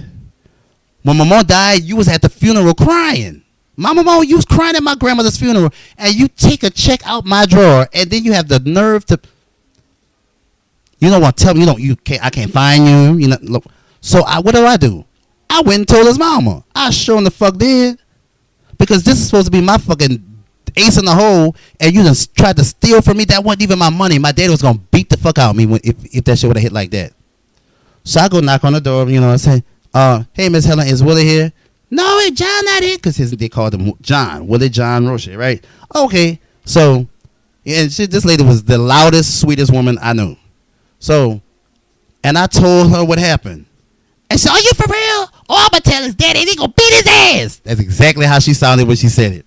I wanted to laugh, but I was mad, so I let that go. I said, thank you, Miss Helen, and left. And never spoke to Willie again, ever, to this day. Now, after I went through all kinds of shit, I tried to contact him on Facebook, and that bitch couldn't even tell me nothing. So wait a minute. You don't think you owe me an apology after I have been nothing but a real friend to you?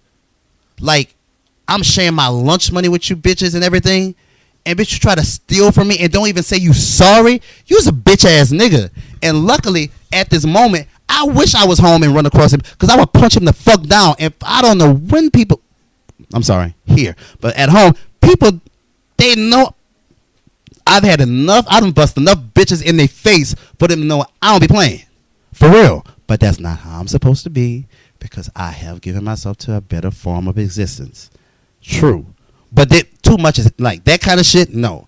I don't play the stealing shit. I don't play the stealing shit. For real. I mean, you're going to steal from the white man. Steal from these corporations that got beans on top of beans that's trying to pay you pennies. That's where you steal from. That may not be the best view to say, but that's the best way I can come at it.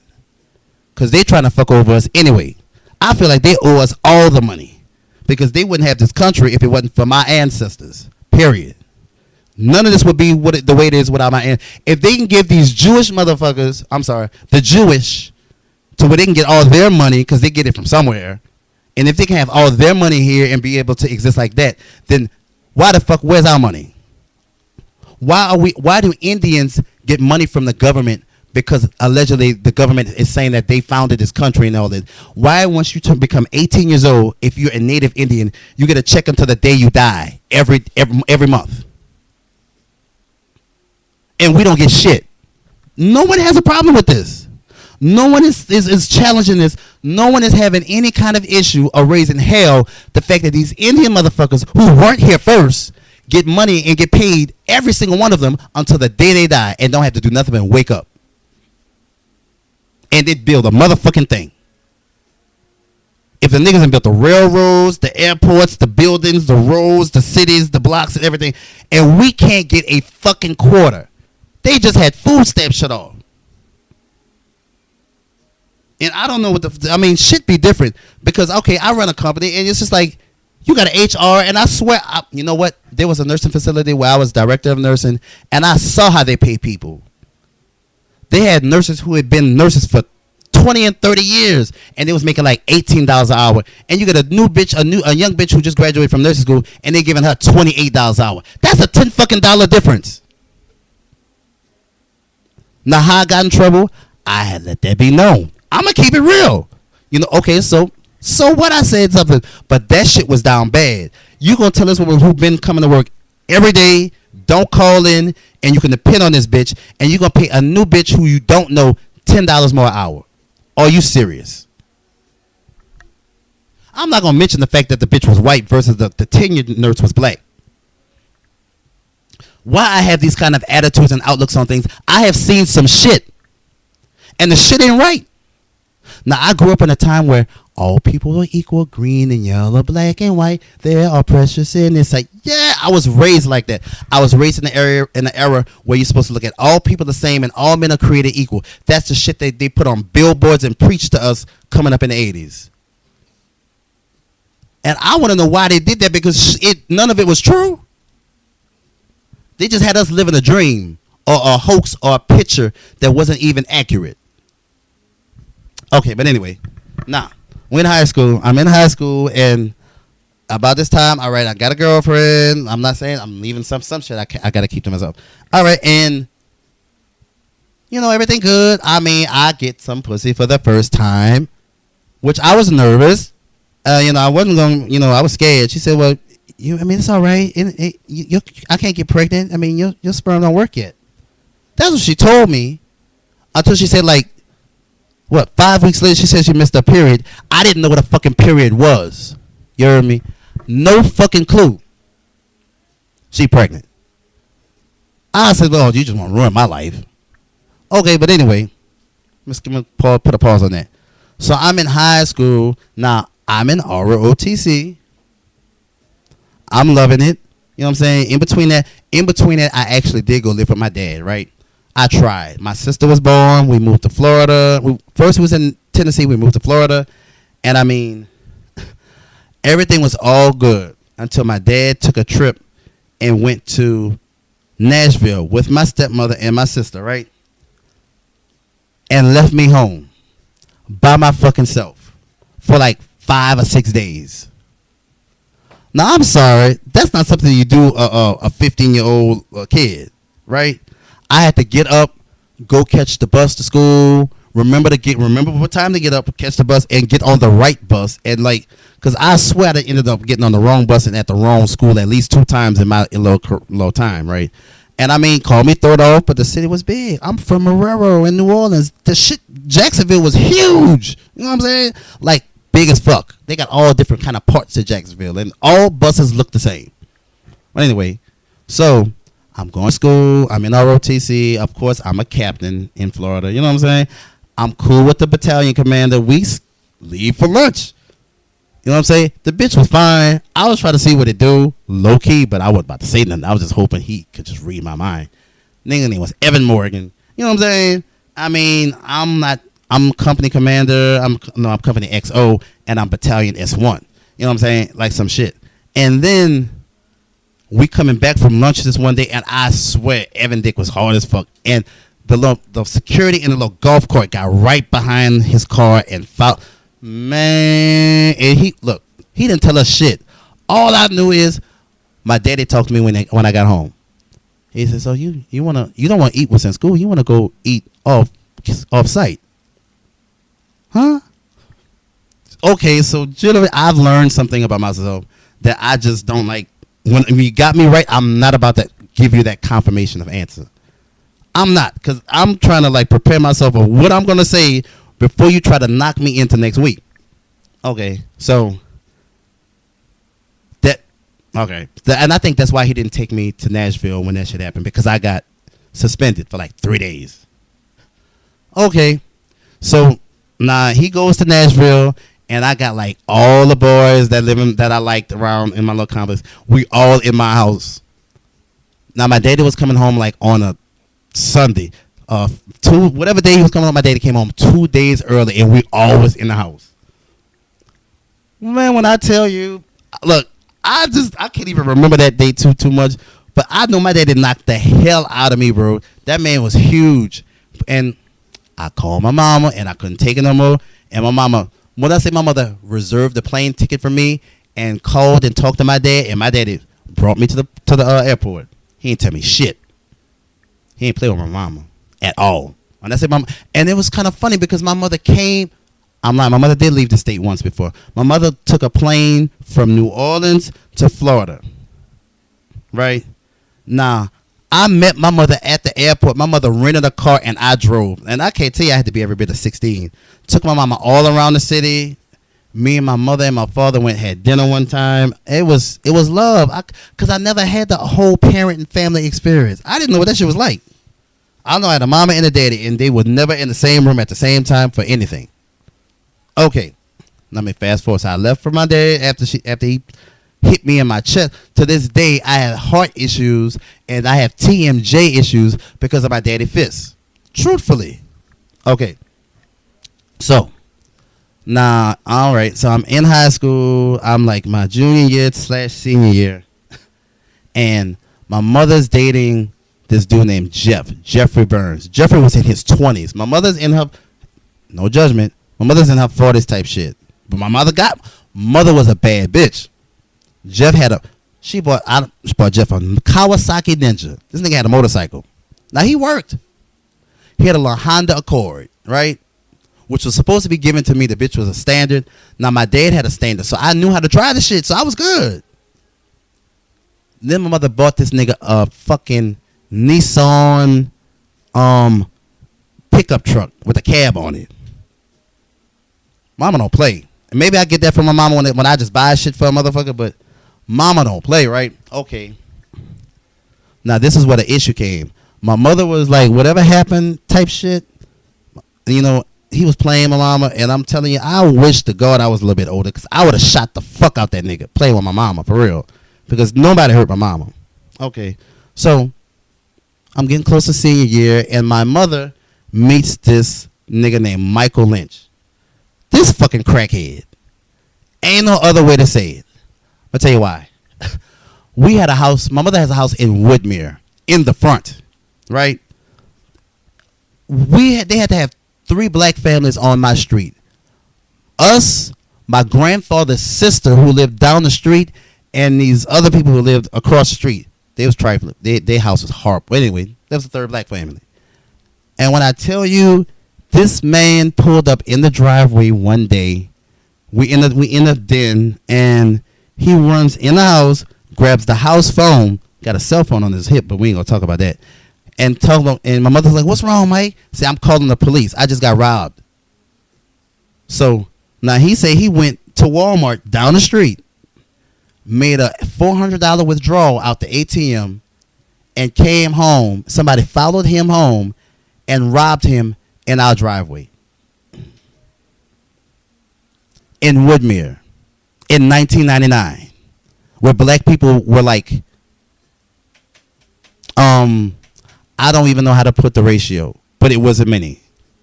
And you trying to say you got robbed in our driveway? Where was the lady that's always outside playing with her grass? I know she was outside, because when I went outside to look, she was out there. Now, even though I'm a grown young man, I'm still a child in my mother's eyes. So I could, no matter what I say, she didn't listen to me. Like my words were just like bouncing off the sound waves or something because she ain't hear shit. Okay. All right. Nah. So he got robbed in the driveway. She still married this bitch ass nigga. December, New Year's 1999, 2000, that moment, she had her wedding. Okay, so I put everything aside and I was happy for my mother. You dig? My mother put contacts in her eyes. Like my T-Doris did her face. Mother looked beautiful, right? My mother's sister did not come to that wedding. And she meant it. She didn't like him. And when my aunt does not stand for something, she is not participating, co-signing, nothing. And you can't ask her for help, assistance, or advice, or period. And this Capricorn here does not fucking play. This is the worst person to become an enemy of. And she is the most beautiful person that you can know. This is like your best weapon. But enemies, you don't stand a chance with her. And I ain't lying. Do not play with Deidre Nash. And she's just as honest and blunt. And I mean, she was sweeter with it now, but now it's just straight action. She don't cut no corners. Mother either, but Titi, like I said earlier, I would rather my mother be ready to scold me than my aunt be mad with me. Because my mother is forgiving like that. But Titi, when I say you tear with her, there's no glue. There's no remending. You can try to weld it. It ain't going to work. She don't play. You only get one good chance with my aunt. And as long as you don't fuck up, she'll be there more for you than your own people. But if you fuck that up, it's over. God can't help you. Okay. So, now, we going through this shit. You dig? Mike's starting to steal money out my mama room. Now, I'm getting child support from my father. I'm getting $326 a week. That's more money than you making at a job, right? I don't know whatever happened. I asked no questions. I don't know. But those checks was coming every Wednesday for $326. And my mother started letting me have them. So what did I do? When I say I was cashing those checks, I was going to Dillard's, straight to Dillard's. I mean, hey, we didn't have like Saks Fit, none of that type of shit. You know, they had a Saks, but niggas wasn't going there. I was going to Dillard's, and I was buying everything. I had every Tommy Hilfiger jean according to the style. They had the waistbands, the carpenter jeans, I can't remember all of them. But I had every single one in every single color, black, blue, and white. And every single shirt on the floor, I had a cop. I had one of each. Drawers and everything. I was buying Air Max and Jordans and Jumpmans. I'm talking about I was cutting the fuck up. Okay, so now I'm liking dudes. It's not known, but I started dude named Terry Stewart, right? Terry was a thick guy. We was in chorus together type shit. I'm talking about I was involved in shit. And he invited me to go to skate country. I'm not going nowhere else. So, I go to skate country. He picked me up, and I'm still a child because I said, Mom, I'm going to skate country. She said, wait, who? I said, well, my friend Terry about to come. Well, I don't know no Terry. I said, well, I know, but you come about to meet him. She said, well, who is his people? I said, well, he told me his mama is Diane Hensley, her name, and she from the 1600 block of Plaza. Mother rolled her eyes and she said, I know who that is. Blah blah blah blah blah blah blah blah. Okay, so it was cool. I could go, but he still had to come in so she can see his face. Okay.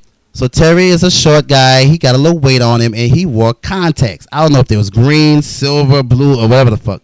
So he comes in, and he said, how you doing, Miss Washington? And she said, oh, how you doing? Blah, blah, blah, blah. Okay, I just wanted to see your face. So, okay. So I'm going out he goes out to the car, and I go to follow him, and my mother said, what? Rodney, let me ask you a question. When you started hanging out with gay people? Call me off. I wasn't ready. She pulled that little stunt. And I'm so ignorant and so arrogant.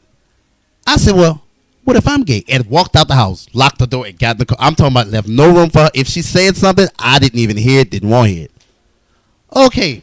And I didn't even tell Terry nothing. We went to skate country, blah, blah, blah. I mean, I liked hanging out with Terry because Terry was my bridge to more of a grown life because we used to go across the river, and I used to see all the shit I had been wondering about my whole life. All right. So, now, mother doesn't say anything. 2 weeks, my mother tells me nothing. When I say nothing, it's like she wasn't there. And then all of a fucking sudden, it had to be like a Thursday or some shit. My mother came from work and she just had a little sigh. She, as soon as she come from work, she take off her clothes, go to the bed, take a shower, whatever, and she just start doing whatever she doing. And before she started cooking dinner, my mother say, "So you won't be gay, huh? You won't be a sissy?" I mean, like, she didn't stop. She rambled on and called me every name for about a good 10, 15 minutes and brought tears to my eyes, you dig? And I was like, yeah. Well, I'm going to call your father. Now, normally that just brought whatever I was trying to do and made me do 180. But at that one moment, I said, call him. I said, call him, and she called him too.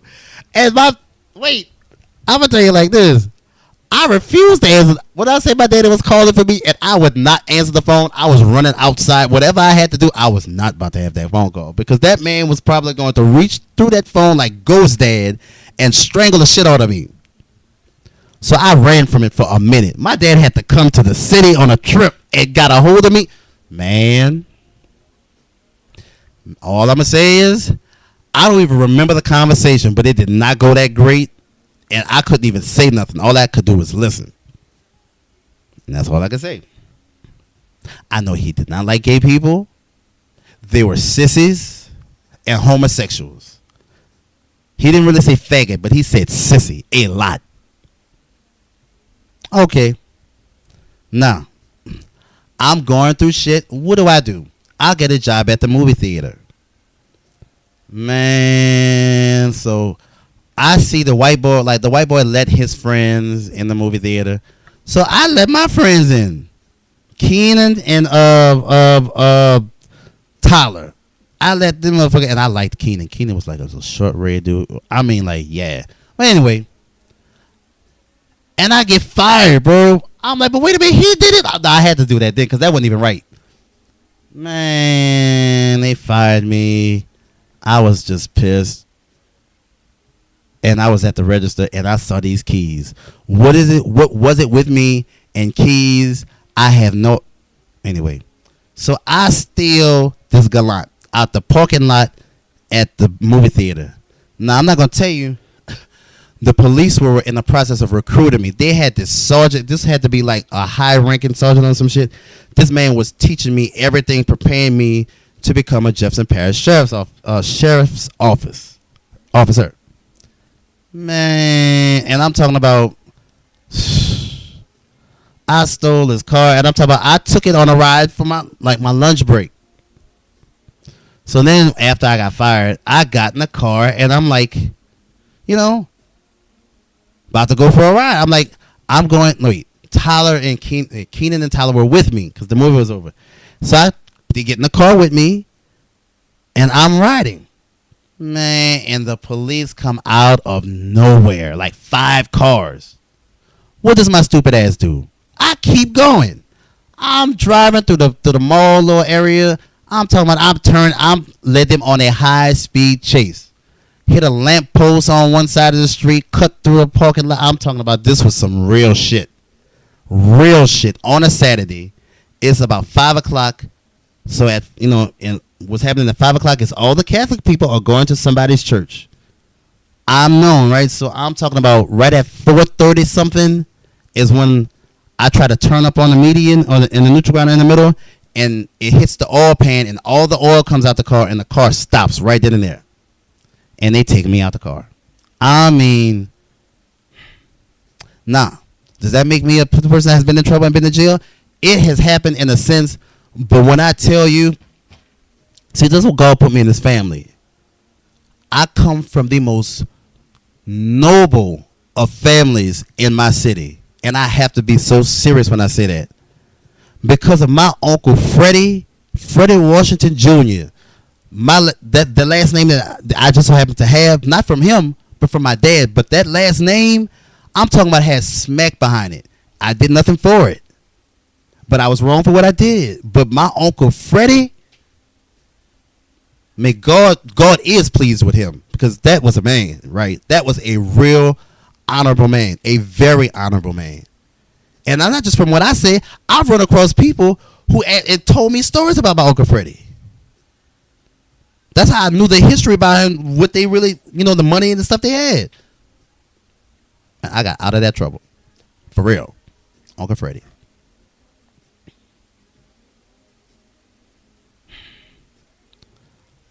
I was wrong for that. But I didn't know what to do. My mind was full of so much shit. You know what I'm saying? So many things that I kept experiencing. And nobody was telling me why. I wasn't understanding why is all this shit happening to me. And I'm not doing anything. I was going to school. I was doing what I was told. You know what I'm saying? Okay, the check shit. And when I was in. Okay, that was crazy. But I wasn't thinking. Hey. But from the shit that happened with my mom and finding my mom dead. And like, I'm living with all that guilt. You know what I'm saying? And it's like, I'm dealing with that. And then the shit just started happening to me. Shit happened in the 8th grade. Now I'm in the school with all these people that's looking at me crazy, thinking I'm like I'm gay and all this other kind of shit. All right. Now I am going to say I went to school with this dude. His name was George. And George, we were in the same class.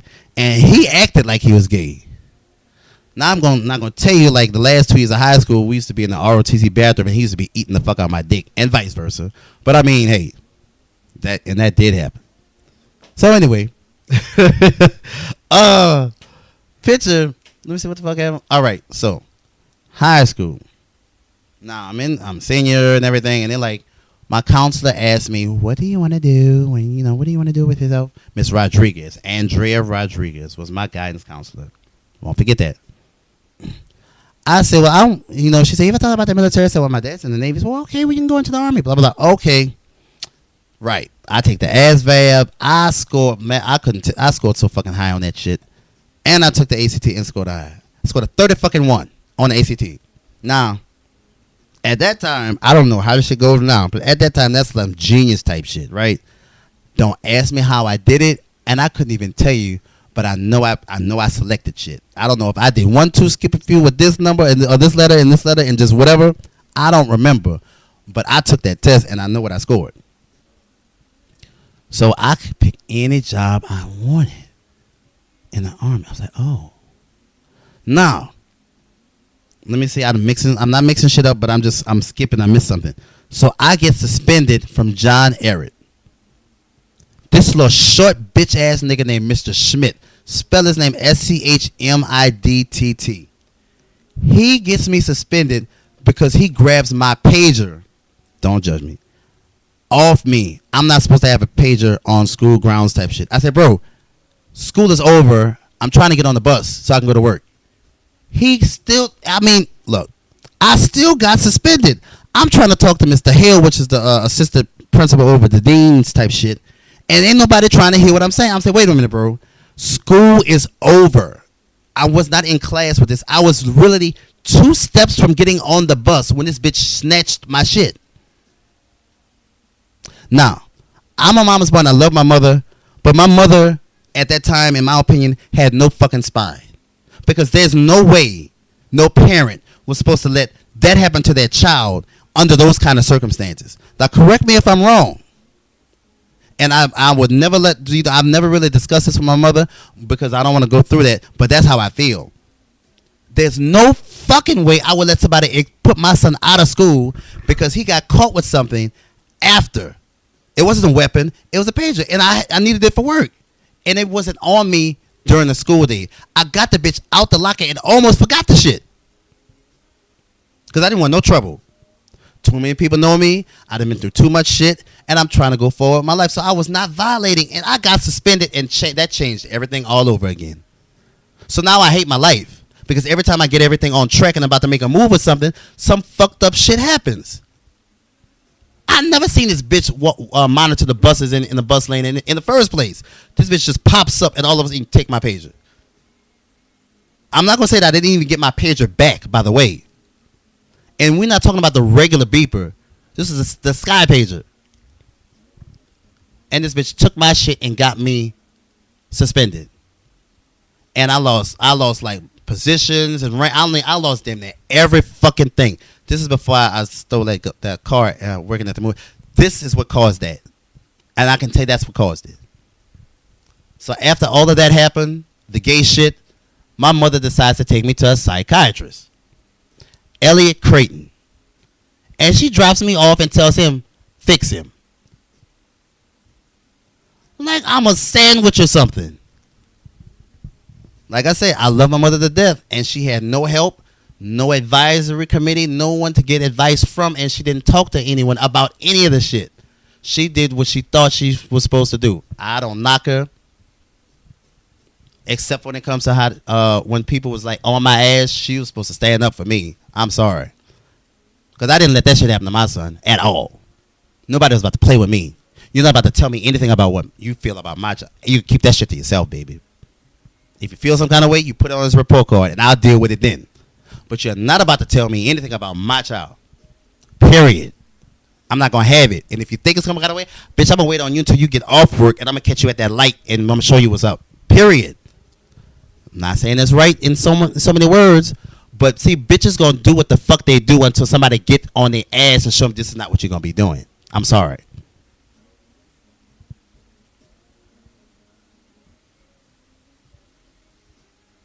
If I had to really say, why didn't you stand up for me? Why didn't you, bitch, had a bitch and say, you will not do this?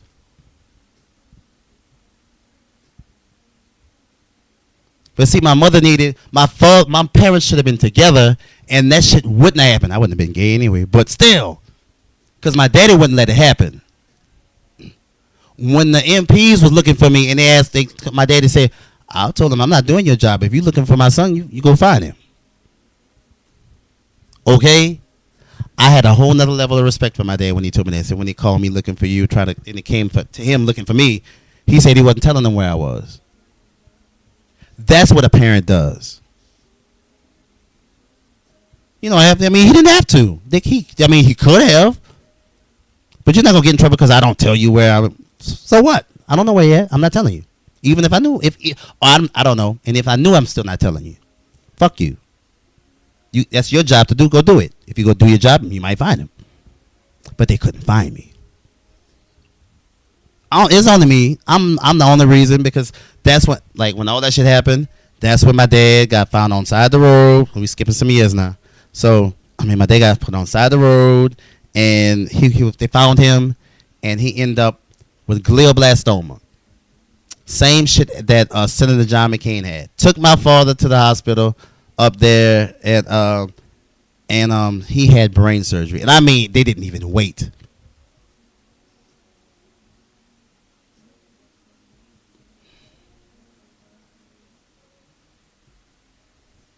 My dad didn't last like a good year after they did that. Now, I wasn't here. I was not in the States. I didn't even know he died when he died like that. You know, fast forward. That was like the brick, a brick. I done skipped some years, but I'm just trying to not take all day. But that was like the main breaker or whatever, the fuse box. My dad dying was like the whole fuse box being taken out of the equation. Now there was no power. I didn't know how to think or how to function, because about a month or two before that, I had a fucking dream. And every dream I've ever had has come true. Every single one. And in this fucking dream, I was pushing my father in a wheelchair, and we were in a nursing facility. I swear. He was old as hell. And I remember looking at my dad, and I'm just like, I'm just grateful that you're still here type shit. And I remember saying shit like that. I saw my dad. My dad was like in his late 80s. So how could they explain to me that my daddy was gone?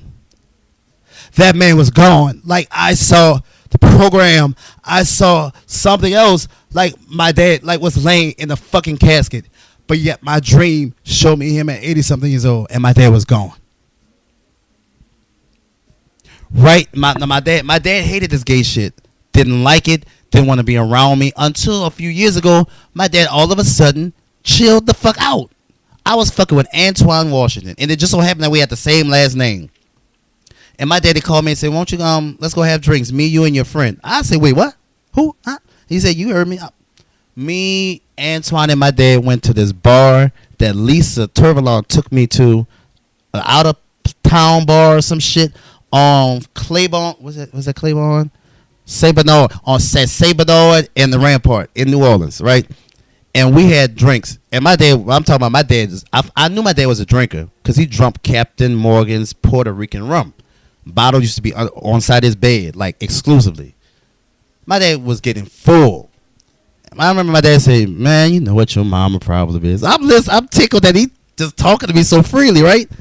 This is my dad. My dad is a person. My dad was you stay at the child's place too. Like I didn't play with him, and he surely didn't play with me, and I got wounds to prove it. But anyway, so he said, "Man, your mama act like she want to have the dick and the ball, dick and the pussy, some shit. He's dick and the pussy." I just was like, okay, I can see that. How she gonna try to tell me what to do, and I'm the man. I come from that kind of family. It is what it is, and that's how, like in the Baptist church, that's how it is. Hey, it's not my rule. I don't live it. That's theirs. But now whatever happened between them at one point in time, I don't know. Maybe she just got on her guard, or because she's has been a single black woman and doing it all by herself with no problem. That's how she felt. Who knows? But he said she ain't gonna never be happy, and I can't deal with that. He said it just like that. Nah. Fast forward after that. There was a particular time I was living, me and my little family, me and Antoine and my son, we were living in Houma type shit, which is like 45 minutes from New Orleans. And I decided to go home, to visit my mom for the weekend or whatever. And I go home, and I'm by my mama, and my mother's, this particular Saturday morning, my mother's up cooking breakfast. And I hear a doorbell. So I go look at the door. Now we have burglar bars in front of the house. Like, we're so old school. But so she has the front door open, but the gate locked. So I peep, and I see my dad. I said, "My daddy here." Okay. So I unlock the door, and he said, "Hey, man, how you doing?" I'll give my daddy a hug. You know what I'm saying? Now, we okay at the moment. I'm not tripping. He not tripping. It is. So my mother's in the kitchen cooking breakfast. My father's sitting at the table. This is the first in my life. I'm like 20-something. I don't know, some shit like that. And I'm having breakfast with my parents. I'm talking about, if this could have been 20 years ago, I couldn't have asked for anything else in life. Nah. What fucked me up, the first thing that fucked me up, is she said, "Well, Rodney, why you use your key?" My neck snapped like a mouse trap. I said, I didn't say it. I thought it. Key? Bitch, when? Nah. I don't live in New Orleans, so I'm not finding out all the tea until I start asking questions to people who know my family to find out that my parents have been going to things together. No clue. I'm talking about I'm lit like Grand Central Station. Okay. My daddy did not answer my mother. He paid her for real because he did not want me to know. No secret. But he told on himself. We're sitting at the table, mother's cooking breakfast, and he says, "Mug, hand me that beer out the refrigerator." Now, it's breakfast. It is 9:30 in the morning. I said, my mother is not about to let this happen. My mother frying eggs with one hand, reaches with the other hand, reaches in the refrigerator. I swear this lady was Stretch Armstrong. Reached in the refrigerator, gave my daddy a bit, and went back to frying them eggs and did not say a motherfucking word. Now, I'm the most confused bitch in existence because I'm looking like, oh, hell no. That's what I wanted to say, but I just looked, I'm like, okay, I know what's going on here. Didn't say nothing. Wait. So my dad was like, "So what you been doing?" He tried to make some conversation to take me off my little train of thought. Now, I said, "Well, I'm chilling. I just go to the gym every day, blah, blah, blah." So I said, "But I'll be drinking my shake, but I need to get me a blender bottle so I can, blah, blah, blah." Right? Because I just be putting it in like a little container. So whatever I did, I left and whatever. When I came back, I had one of the most expensive blender bottles that they made, and it was my daddy bought. So this is a hush gift because my daddy made sure to tell me, whatever you see in here, this does not need to be repeated or put no pictures on Facebook or the type shit. I said, "Oh shit, I can't believe we having this conversation." I said it to myself. I did not say this in front of my grown ass man I was, but I did not play with my father. No matter what, because this man's hands was like boulders and brick type shit. I'm talking about my daddy was over 40 playing basketball in tournaments. I'll never forget that shit. The Bell South Bricklayers is what they call this little team type shit. And my daddy was hooping for real, bro. When I tell you, I had a different kind of life. If the shit was hard, crazy, and stupid, but I saw some shit. My dad was, when I say my dad was really in shape until like a certain point after my sister was born, my daddy was really in shape. My daddy, running into my dad physically was like running into a brick wall. For real. I could never move it. When I say, look, bro, this man played golf forever and never rode a cart. He walked the entire time. I'm talking my legs was big like chicken. Somebody talking about I got a big butt. I mean, my dad was extremely in dope ass shape. So fast forwarding, my father dying was something that I did not understand. My daddy barely sneezed. He only sweat, ate, and drunk, and that's all he did. I never heard my daddy having a cold or needing to take a Tylenol. When I say never, ever. Talk about hurt. I was trying to make sense of it. I was a nurse. I don't get it. How could a person... That's not the first time something like that happened. My Uncle Pop, my mom's sister's husband, Uncle Clarence, Uncle Pop is what we called him. He just randomly went to the hospital one day, never sneezed, never had a cold, a fever, or nothing, and never left. What the fuck? What these people are doing, like, now both of them have served overseas. Of course, Uncle Pop's older than my dad. But it's some shit that this government is so fucking filthy and so dirty. For example, like my Aunt Betty, which is my mom's sister, had a baby, and of course the baby died, right? Okay. My mom had another child, right? Other than my mother and her sister and brother. And that baby died. Now, my grandfather and my Uncle Clarence served together. And they both had children that didn't make it. My mother's oldest sibling, my Uncle Dana, has, some people say cerebral, some people say cerebral. Cerebral palsy, like, and he is hard of hearing, and he just has like a walking issue. Like, something with between the leg, the spine, or whatever. Okay. And that comes from when, being out there at the war and the shit the Japanese was blowing up, trying to kill us and shit. That shit that those men were breathing in is the reason whenever you see an adult, a kid or something, and they have like the hearing aid and they may have the walk and they walk with the limp type shit, that is from that. That is why that it's like that. And if their father or whatever wasn't the one who was at work, it's some hereditary shit that maybe the father, and maybe it skipped their child and their child got it. The grandchild got it. But that's where it comes from. So for those of us who have been out in existence and seen people in those kind of situations and conditions, and we've made fun of them, we all going to hell for that. Because that is not their fault. That's not the parents' fault. That's this fucking bitch-ass country's fault for the shit they did. Had these men out there, had us out there fighting for this wretched-ass, lying-ass, dirty-ass country, and people getting bombed, and you come back and you try to make a family with your wife or whatever, and your child comes out with issues because of the shit that you breathed when they tried to bomb us.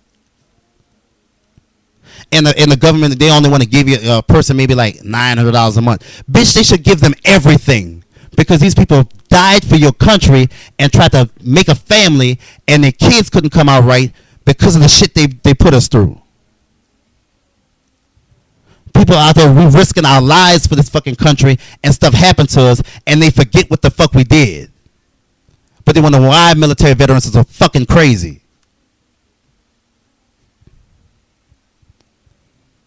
Of course. Yeah, all that shit costs a lot of money. But what the fuck, what are our lives worth? What are people's lives worth? When they're out there doing shit that we don't, that gives us nightmares every fucking day. You could not do this. I mean, you got your orders, they had to be done. Period. Regardless. People don't want to talk about it. They can come and hurt me or whatever because I'm saying the shit I'm saying, but these bitches are dirty. Not everyone knows what really happens. There are the people that are actually on the outside that do the normal jobs that don't know like the background shit. But you know what? When you make a certain test score and you get classified with an MOS like a 35 Foxtrot or whatever, and you know everything, what happens? How do you live every day? How do you sleep at night? How they used to have us on methamphetamine. Who talks about it? No one wants to talk about it. But I don't give a fuck anymore. Because they have to know my story. They have to know I be on my shit, bro. There's just certain things I don't do. For example, let's fast forward through all that shit. All right. Let's fast forward to all the career and everything I was working for. Let's go to like currently like now. Today. What the fuck is today? Today is the 12th or 13th of November. We almost at Thanksgiving. Now, let me take you back Let me take you to my New York experience. I moved to New York to get a grab on my personal life. After that shit I went through with Antoine Washington. I had to get my shit together because he ruined me. Okay, so I get to New York. I moved to New York with a small book bag and a duffel bag. 2 pair of shoes, 3 pair of drawers, 1 pair of jeans, and like 2 t-shirts. That's all the fuck I came to New York with. And a dream that I was gonna find a perfect guy and put a business, pick my business back up and make some shit of myself and like fucking boom. That's what my vision was. That's what the fuck I came to New York with, the mentality with. And you know what? There was a guy before like that I ran into before I moved up here, right? And he was like, "Oh, I don't want you to go. I want. Let me be your dude. Let us start this life or whatever." And I'm like, I'm already like packed. I mean, I paid for this and did this and did this. I can't X out of this. And he wanted us to like, yeah. Now he was allegedly discreet and all this other kind of shit. So I'm like, but how would that work anyway? But anyway, I had told my grandmother, my father's mother, I said, "Gran, I'm about to move." Right the week before I left, and I was like, "Yeah, where you going?" I said New York. And my grandmother's face died on me. And she started crying. Like, I swear my grandmother, like, her soul just immediately, like, shifted, did a little twist, and flew in the air type shit. And I mean this with everything of my existence. This is exactly what happened. And my grandmother started crying, and I could not face my grandmother now one more moment. I had to leave. I had to walk out of that house, and I could not turn back because that was the only person who could have told me don't go, and my ass wouldn't have went. Because I knew I owed it to my grandmother. But I was tired of all the dumb shit that I had done and that my family had covered me from doing. And you know what? I had to make something of myself. I wanted to make my grandmother proud. But I couldn't do nothing. My grandmother she had the stroke. She had a few strokes. And I mean, shit was going on. My grandmother's house used to smell like piss. And I can say that. You know why? Because I tried to change it and I couldn't. It wouldn't change. My father's sister and brother was living there. And I don't know nobody was doing nothing because the house still smelled the same. You dig? And I used to go through there and I used to be so embarrassed. So fucking embarrassed. I would call my father crying. Daddy said, grandmother's house smell like pee. No, I don't want to do nothing. And my daddy said, well, where Bernetta at? My daddy's sister, she in her room. All right. And he would hang up the phone with me and I would hear my TV phone ring and then TV would close the door and then I wouldn't hear nothing. It would be whispering, whatever the case may be. But I didn't, first of all, what I'm going to do? I'm the oldest grandchild, true, but I'm still a grandchild. These are adult motherfuckers living in my grandmother's house. And my grandmother was the cleanest woman that I could ever think existed. Period. My grandmother's blanket had not one wrinkle. She had one blanket and she didn't need nothing else. That blanket was the most beautiful blanket. It's almost like it was still in the package but laid on the bed, right? And she slept under it. My grandmother was like 4 corners, like tucked the corner, might of the corner. My grandmother, like for real. No dust, no nothing. And you talking about my grandmother's house smelled like piss from before you got to the door. And I couldn't do nothing but call my dad. But when grandmother asked me to do stuff, I did it. I would look for stuff and our refrigerator looked horrible. Our freezer looked horrible. I would go to the store and get all this kind of cleaning supplies, take everything out and clean it. clean the refrigerator and make it look brand new, and come back in 4 days and it would look like I never touched it. How could you do that to my grandmother? My grandmother had 4 children. My dad lived out of town. You had 3. You had my Uncle Don, my Uncle Arthur, and my Tita Brew. And the house looked like bullshit. They were, I mean, that was their property, right? So the house, back then, it was a certain way. They tear that bitch down and start over. And do you know it got like 8 to 10 years, it looked like nothing was ever done to it? All that money they put into it and whatever. They took no care of my grandmother like that. My grandmother used to say she had money in her purse or whatever and it's gone. And they would say my grandmother was losing her mind. How the fuck are you going to say my grandmother losing her mind? The picture they were trying to paint of my grandmother. This was my grandmother, every time she called somebody, hello, this is Aletha Lambert Washington. This is Aletha L. Washington. My grandmother enunciated every fucking character, every letter until my last memory. She losing her mind. That lady didn't get but so many dollars. You think she forgetting? She retired so long ago, her retirement was $500 a month, bro.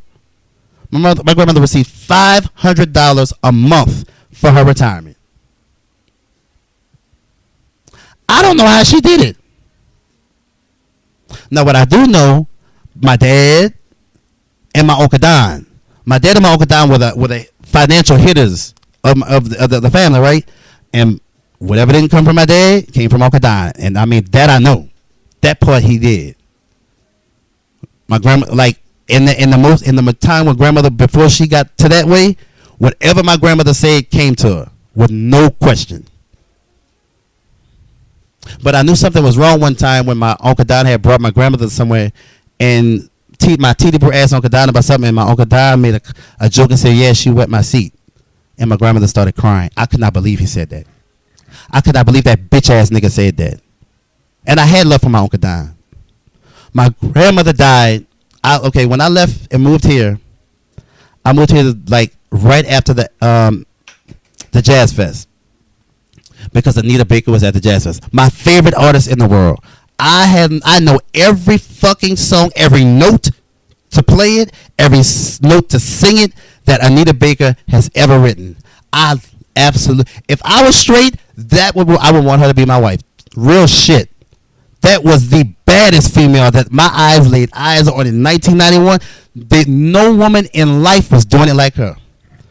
This woman, like, if you ever saw the Body and Soul, when she did Body and Soul on AME publishing type shit for a beat, like some kind of award show. When I say this lady walked down these steps in a dress so red with legs so fine, and I don't like women, but see that at that year, all I'm gonna say is, my damn. Anita Baker was the finest thing my eyes had ever seen. Period. This lady has Anita Baker. They don't give her the credit, baby. I respect Patti LaBelle. I really do, because I watched some of her old shit, and she was unique and she was on her shit. I say that, but when I say nobody I can relate to, like Miss Baker. I can't relate to nobody like I can relate to Anita Baker. Anita Baker can calm me when I am at my worst emotionally and make me feel some kind of way. Because, I mean, I feel everything she's been through. This lady was so gifted. Period. She said, everybody mama have the hairstyle because of it. She started it. Everybody mama changed their hair like that because of Anita Baker. It is what it is. And Anita went through whatever she was going through with Walter and the bitch ass shit he was doing, and fuck with that lady career and life like that. That's down bad. Because if I was to see Walter anywhere, I'd break his fucking neck, because you cost my lady all her happiness like that. Because she was coming album after album, like the My Everything album. Everybody always talk about her old shit, but My Everything, is anybody listen to the words? This bitch is giving it to us. They don't give her that kind of credit. So when I say there's no one that can tell a love story about how good it can be and how bad it became like Anita. Period. They can say what they say about her. Nobody talks about her business. I heard they say she be a hell of a gambler like Gladys Knight, whatever. So fucking what? She been singing since forever. If she wants to wants to play cards with Pinocchio and gamble. Who gives a shit? She done worked all these years. She stay out the media or whatever. Okay, so what? She's not the friendliest in public. I was disappointed to hear that. Real shit.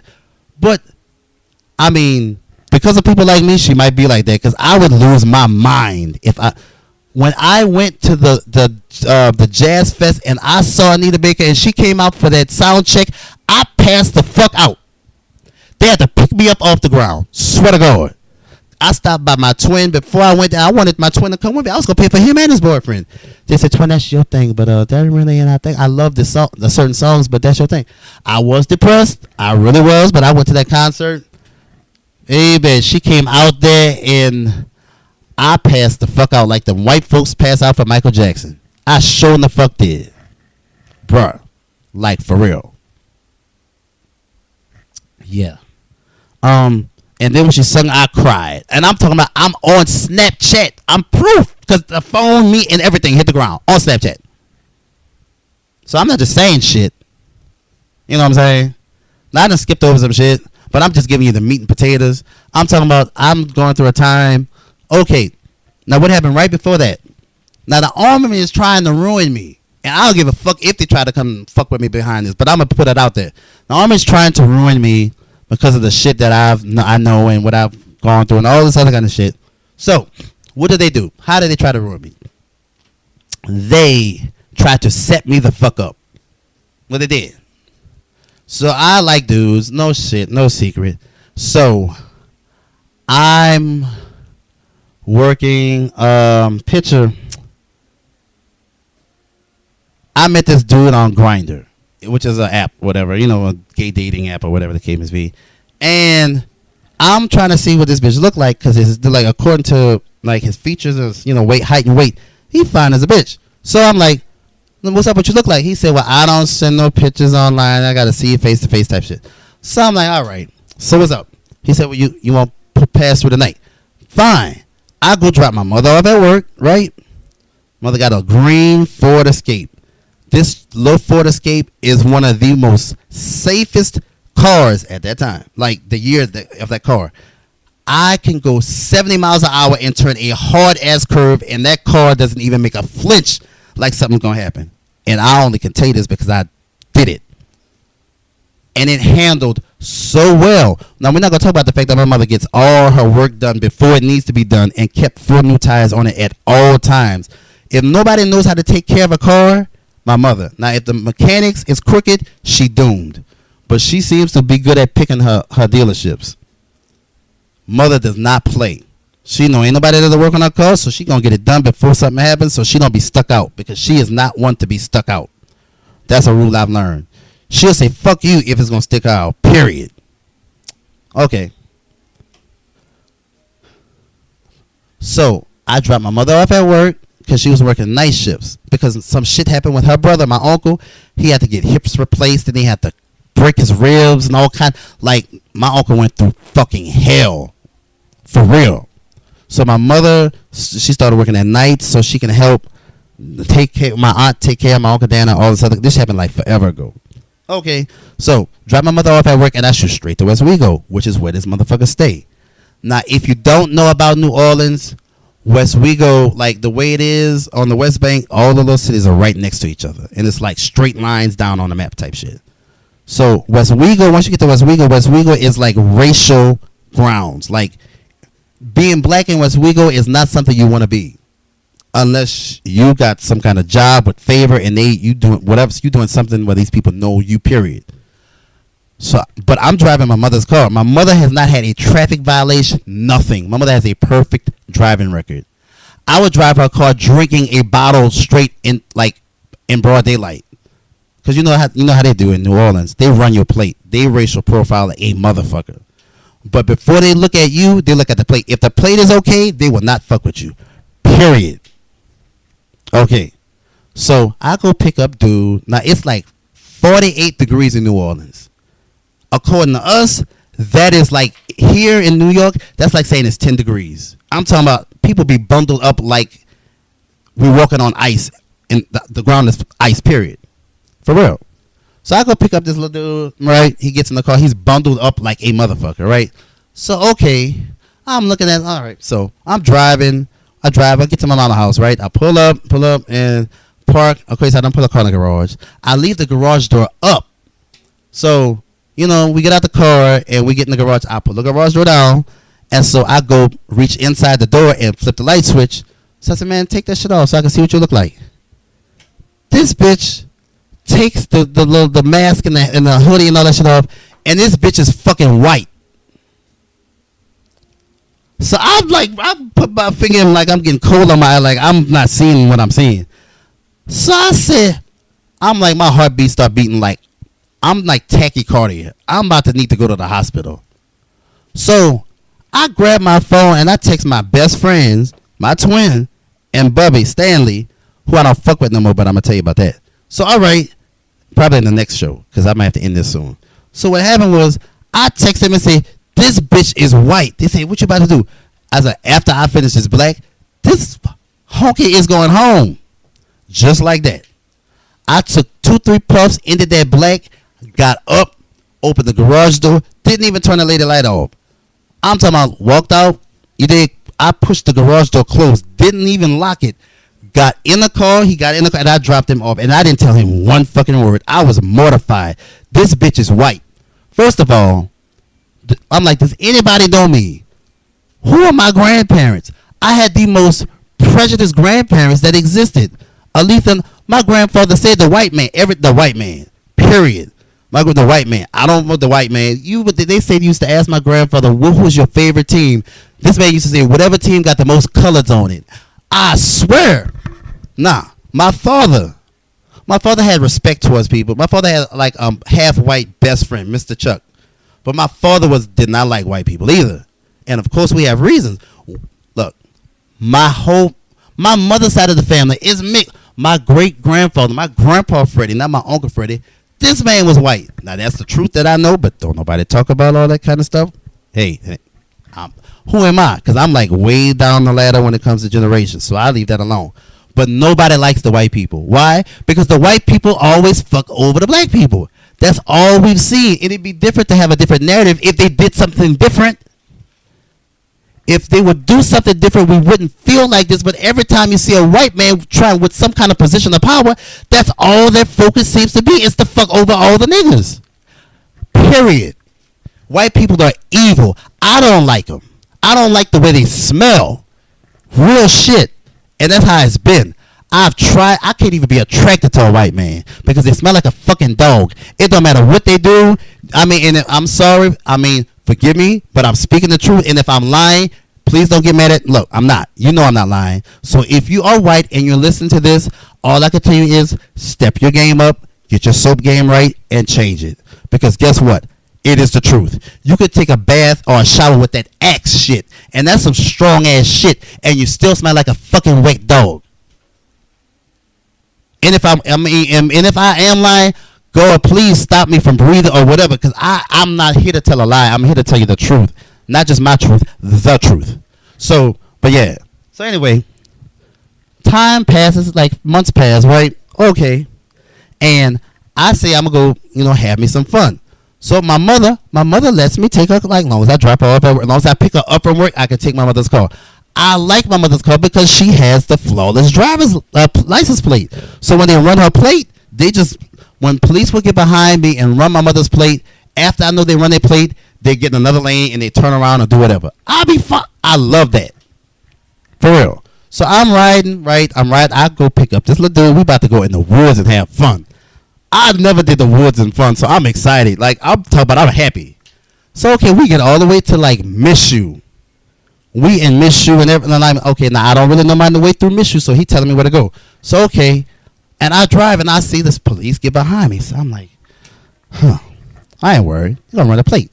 So, we ride, and I come to a stop sign, and I keep going, and they put the lights on after the second little stop sign.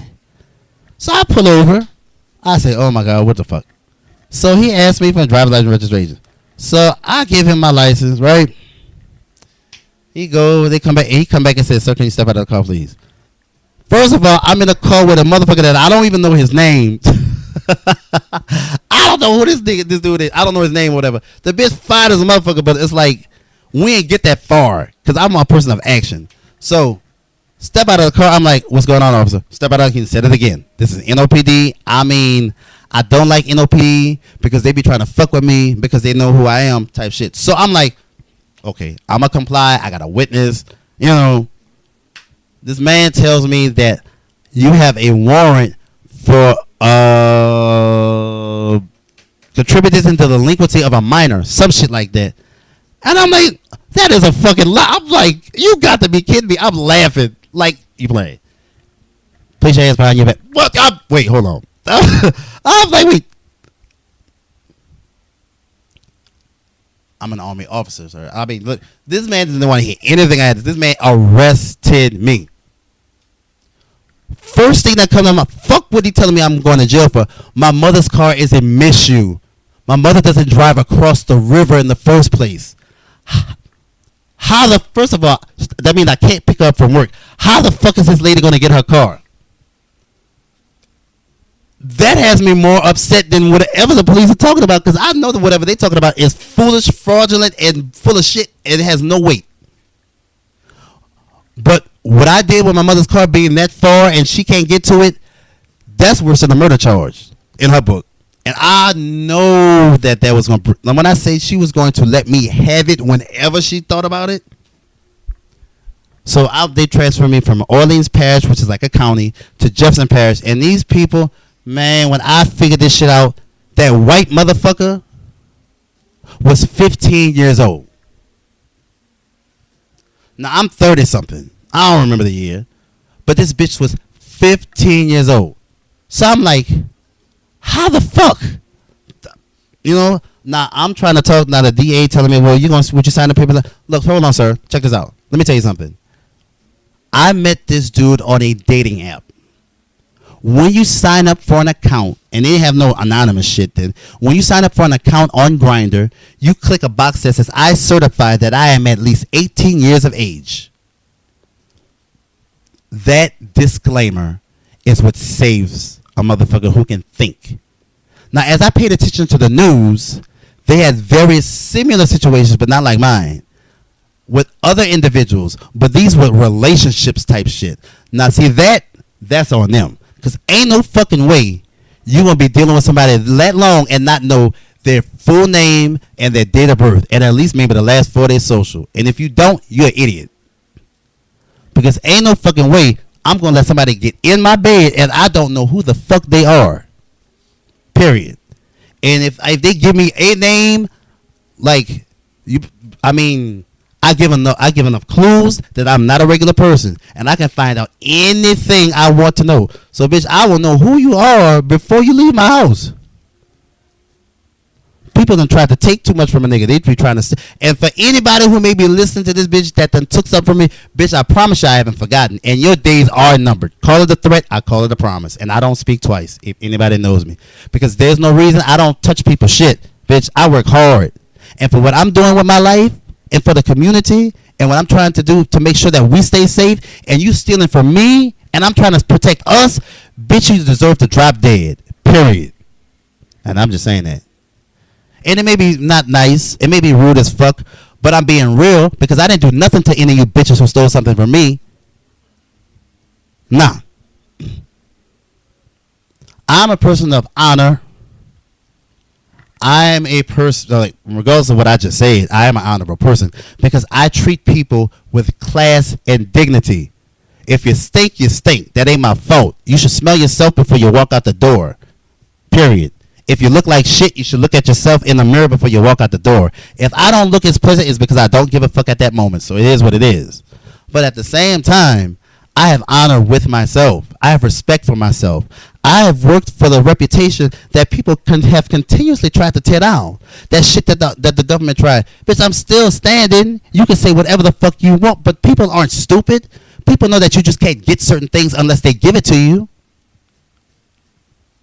And for my ex trying to put my business out there like he put it on the internet, guess what? That's why he's stupid as a motherfucker and can't even spell correctly. But why was I with him? I don't know. listening to my friends. Give him a chance. Give him the benefit of the doubt. I'm always on this high horse and so bougie. You need to be nice and be regular. And you know what? Fuck what they talking. Because you don't have to sleep with the motherfucker. I do. You don't have to deal with shit when you're trying to get something done and the motherfucker can't even put together what the fuck you're trying to tell him. So, but it is what it is. That's the past. Moving forward. But see this last bitch ass nigga, bro. First of all, I met him years ago. And he just so happened to walk into my life as shit was coming together, right? Like my life was coming together. When I say I was on my way, I was at the precipice of balling out of control again. And this bitch just pops up, right? And I don't have anybody. I'm lonely, like whatever. And he just is saying the right things type shit. Now, I'm not paying attention at the moment that even though he's saying it, but he's doing something different. I'm not. That's not hitting me because I'm trying to prepare my mind so I can buy whatever the fuck I want and enjoy life. That's the whole purpose of living is to enjoy it. Okay. Now, when shit started going crazy, like, number one, now you got this female best friend that lived like 5-10 minutes from where we're living at. This broke-minded, ignorant, raggedy bitch. Female. Latino female. Look, it is what it is. I don't have nothing to say about Latinos, like females or whatever. But this particular bitch here ain't worth the crumbs that fall off of an old piece of cake that's been under a shoe or something. You know what I'm saying? For real. Now, what my dude, my ex, whatever, what makes him so cool with her, whatever, I don't fucking know. But I had to put it like this. There's a reason why they were cool. Because they both ain't worth shit. There have to be a reason why they are able to be around each other like that. If she dumb and he wants to be around her, he's just as fucking dumb. Now, he can talk. The one thing I give him, he can talk. And that's where I got fucked up at. I got lost in the fact that he can articulate himself. But he's dumb as fuck. Why is he dumb as fuck? Because he tried to sell me this whole vision of what I actually was doing. Nah. This is how I was able to put it together. He made a comment that he met my ex before him. He didn't just meet him. It's more than that happened. You know why? Because he did the fucking exact same thing that my ex did. When I say fucking exact, that's what happened. He tried to spin that like really. Oh, wait a minute. Now I'm doing all this. No. Bitch, you're doing these things. People are not contacting. People are contacting me, telling me they've seen my Range Rover and I wasn't in it and he was driving it. You wasn't going around the corner by the white bitch. No, you wasn't.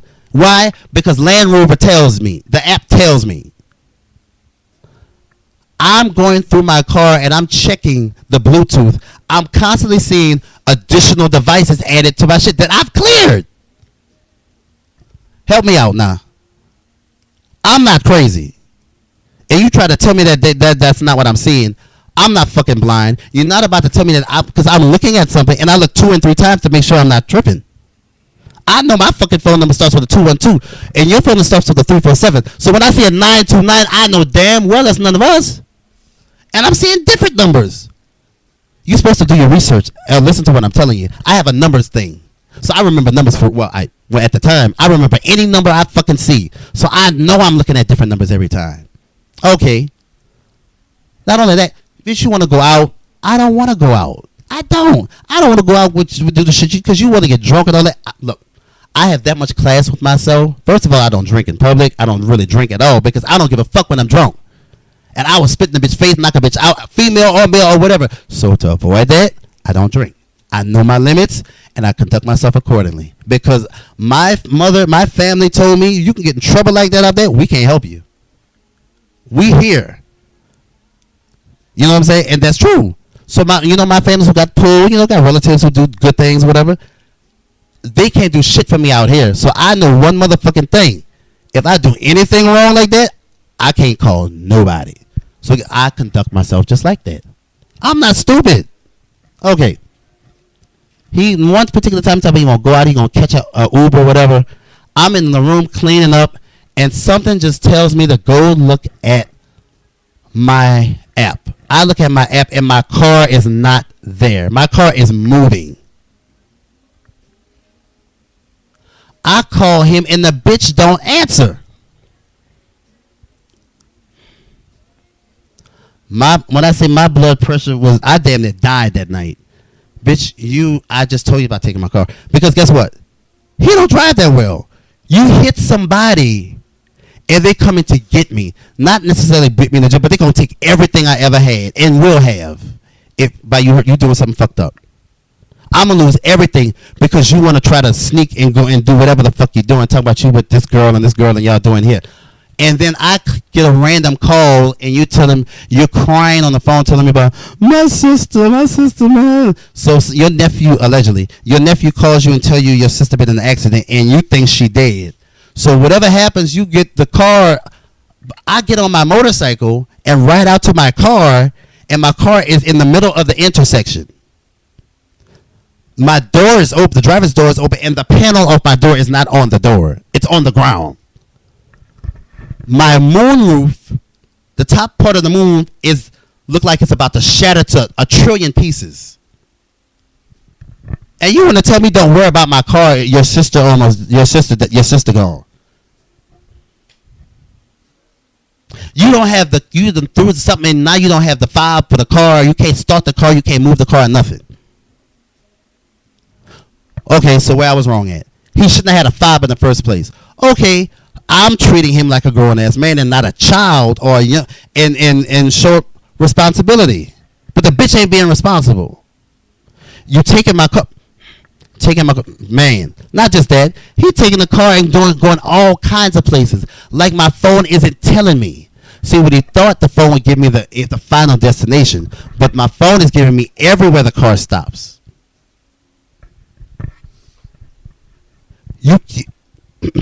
You playing with me with these people. You talking about we in public and people walking up to you like, well, who the fuck you know these people? You know people like I know people, and I've been here 7 years, and I admit there was a time when I was doing whatever the fuck I wanted, but I wasn't with nobody. You with somebody. How do you know almost as many people as me? And you have no car or no transportation, and I was moving around like in a vehicle. Right? Things have started being placed on my mind. But I was in love with this nigga now. So even though these things are coming into my brain and I'm knowing the truth, I'm not really listening to them. My twin, my best friend who could tell me to do something and I'm going to do it, his boyfriend had just died. They've been together 15 years. My twin is in shambles. And I can't even talk to him about the word relay. I can't even come out my mouth. I'm not about to hurt my twin. My twin is hurting and still hurts to this day. Damn. I taught my best friends about relationships because I did everything. They were younger. I was older. I did the shit. They were watching me, and my twin had to show me how to really be in a relationship. He taught me.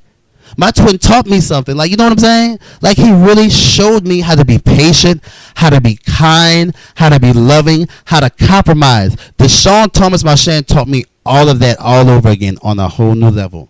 My twin is a man out this world. I'm so blessed all the way around the border. But that bitch ass nigga fucked over me, bro. Tried to paint this picture like I was doing all this stuff. No.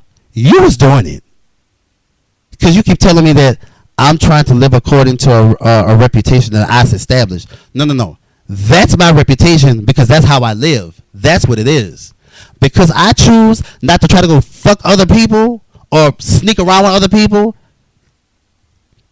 That makes me bad because you doing it and trying to say I do it so you can feel better because you do it. That's not how that goes, my baby. Because guess what? I don't have time to do all that. Right? Number one, I'm spending way too much money. And I'm knowing that. So whenever you go to sleep, my mind start thinking. So I get up and I try to see how can I get $30 or $40 more $1,000 back into my account. That's where my mind be at. So I don't know what the fuck he was talking about. Because bro, I was about the money. I was about making and keeping and making more.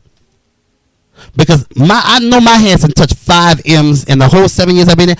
I've seen $5 million plus. and I'm not just saying nothing. Anybody who has been anywhere near me, if they was to stop and do a 180-degree turn and look at everything they see and just pull out a calculator, it is no lie. There's no, from the jewelry to everything. I don't wear fake glass. I wear everything real. Everything is 100% authentic. There's no what they call that shit, the diamond, whatever they call it. Nah, I wear diamonds, like original diamonds. My chains, my chokers, diamonds. They all diamonds. Roberto coin, all of that. You dig? I worked for that. Nothing fraudulent here, my baby. Nothing. And so what did I do? I did like my grandfathers, my uncles, my mother's, my mom's brothers. When they with this, I mean, that's not my wife, but that was my dude. So guess what? When I had it, we had it. We balled. Like, period. All I asked for used to be loyal and faithful. You saying you love me? Love me. Stop accusing me of doing dumb shit when I don't have time for that. Really? Who does? I done been in 3 accidents. My brain can't remember certain shit. I can't even function like that. Man, I smoke my drugs. I don't have time to be trying to do all. That's too much. That is too much because you got to figure this out and add this together and make you got to edit your stories. And I don't have time for that. Look, I really don't. I really the fuck don't. I went to go see somebody who I knew he kind of liked me, but I didn't like him like that. But he was somebody who I could talk to. So I went over there to tell him about how happy I was, quote unquote. And this bitch here, he has a party later on. But I'm gone. This motherfucker is tracking me through my Gmail because my Gmail is on the TV and all that shit, right? So he's using the TV to track my location. So when I get home and I go to sleep, he takes my car and go get this white bitch, and he goes to the exact location where I was and questioning everybody in the room about have they seen me. Bro, are you serious? Not only was it nothing like that, not only did half the people that there didn't even see me, because when I found out what was going on, I said I needed to go get another box of blacks, and I got the fuck and never came back. Because first of all, I don't get down. If I was single, I don't do groups. I'm a one-on-one kind of person. And as long as I've been doing my thing, and it's been a minute, no one could ever say I participated in some group shit. Ever. I'm trying to figure out, I said one day, why do you think so low of me? Well, I don't think no low. Yes, the fuck you do, because you're assuming I do shit that I would die before I did. I'm a Washington. You can call me what you want to call me, but I'm not like these other motherfuckers. I don't do that shit. And if my mind thinks it, I'm human. But I promise you, I won't act on it. Because I know better. Because my mother would not tell me some rude shit. And I would not embarrass my family. Now, does that mean other people? I don't. It's not my concern. But I would never do anything to cause my name to look bad. If they saying it, they're lying on me. Yes, they are. Because I done had my ass in some shit. To not do no shit like that ever again. Ever. Death before dishonor. That's some real shit. I'm an 80s baby. I don't play that shit, bruh. They don't make them like they make me anymore. So when I try to talk to them, I'm like, look, I'm not trying to pop my collar like I'm not, but you would damn sure want this kind of nigga in your life because you have no clue. I don't just say the shit. I do it. And I have proof. I have all my receipts. I used to be best friend. We're not best friends because he using up the fact that I was supposed to bring him to have something done, a procedure done or whatever. And I didn't bring him. That's because I had a court date. That shit with that white boy, I was trying to get my father's camera back that they took and confiscated. And by me having a court date, if I wouldn't have showed up in that court, those people where I'm from, when I say they put a warrant out for you, they're coming to look for you. For real. I'll say it's not that big. They're going to come look for you. They put the name of the state. All they do is run people plates. So when they run a plate that's familiar to your house or something, they're going to pull them over. I wasn't walking. I was driving. Are you serious? So you stop being my friend because I couldn't bring you to a procedure because I told you I had to go to court. We're from the same area. If you don't go to court, you're going to jail. What I got to go to jail for? The people just tried to slaughter me for fucking a 15-year-old boy that I didn't even look at because he was white. My whole family did not believe me. The only person who knew I did not do some shit like that was Anthony Clark Knighton. The only motherfucker. My best friends didn't even know, and I texted him and told him I didn't do shit because he was white. Now, if he was black, hey, look, that's not the story, but he wasn't black. Now, if he was black, I'm not saying nothing at that time. When these people put me in jail, right? I ain't say that. I came home, pulled in my mother's driveway, and before I could walk in the house, Anthony Clark Knighton pulls up in front of my house in a fucking red Prius, bro. Said, bro, I can tell you about my best friend. I can tell you about my brother. My brother don't like that white people. That's how I say what. He said he don't like them white people. My best friend is the only motherfucker who knew me. They had people on Facebook saying they know me and I like this, and any one of them bitches, I've seen them, and you know what? They run from me because bitch, I was about to spit in their face and break their fucking neck because you want to get on a social media platform and talk about me like you knew me. I didn't have classes with none of you dumb bitches because all you bitches that had something to say were in regular classes and I was in honors classes, so you didn't know me. The only time you say you saw me, because you know why? Because I was trying to be smart, right? So my mother gave me lunch money every day. So I'm not going to use my lunch money. I volunteered to serve food in the kitchen so I could eat for free and beg my lunch money. My mother was giving me $50 a week for lunch. That was more than enough in 1999. Way more. I wasn't complaining. So guess what? I pocketed my shit. Hell yeah, to serve. I was working on the fried chicken line my whole time. Anybody who went to John Eric class of 2000, where was I? On that chicken line, serving chicken. How these people gonna say they know me? I didn't associate with half of those dumb bitches that when I went to Eric with. The only people that I associated with, they were either in the Finance Academy or in ROTC. That was it. And they didn't know me. Except my flight. When I was flight commander, Delta flight commander, they knew me. They knew my personality. I had a girlfriend. I had more than one girlfriend at one point in time. Well, not at the same time, but you know what I'm saying. But it's like this, bro. For real. These hoes, these ugly, miserable, bad-built, nasty trailer park bitches got on Facebook and had the audacity to say, yeah, I always knew he liked. When? You didn't see me walk with a dude when I was in high school. And even if me and your dude was sucking each other dick in the bathroom, in the gym upstairs, nobody saw it. If I wasn't good at nothing, I was good at moving around. Period. Still am. But bro, all of you, and if you listed, bitch, I hope your mama, your daddy, your grandma, and your children all get hit by a train and raped by gorillas lying on my fucking name. Because I had nothing bad to say about none of you dumb bitches. Nothing. Before you decided to try to put that on my name like you saw me and you know me like that. Guess what? I like younger dudes to this day. But guess what? There is an age that I will not go beyond. And if I do, first of all, whatever's legal, it is. But I don't even go that far back unless he fine as fuck. And guess what? He could be 18. I'm 43.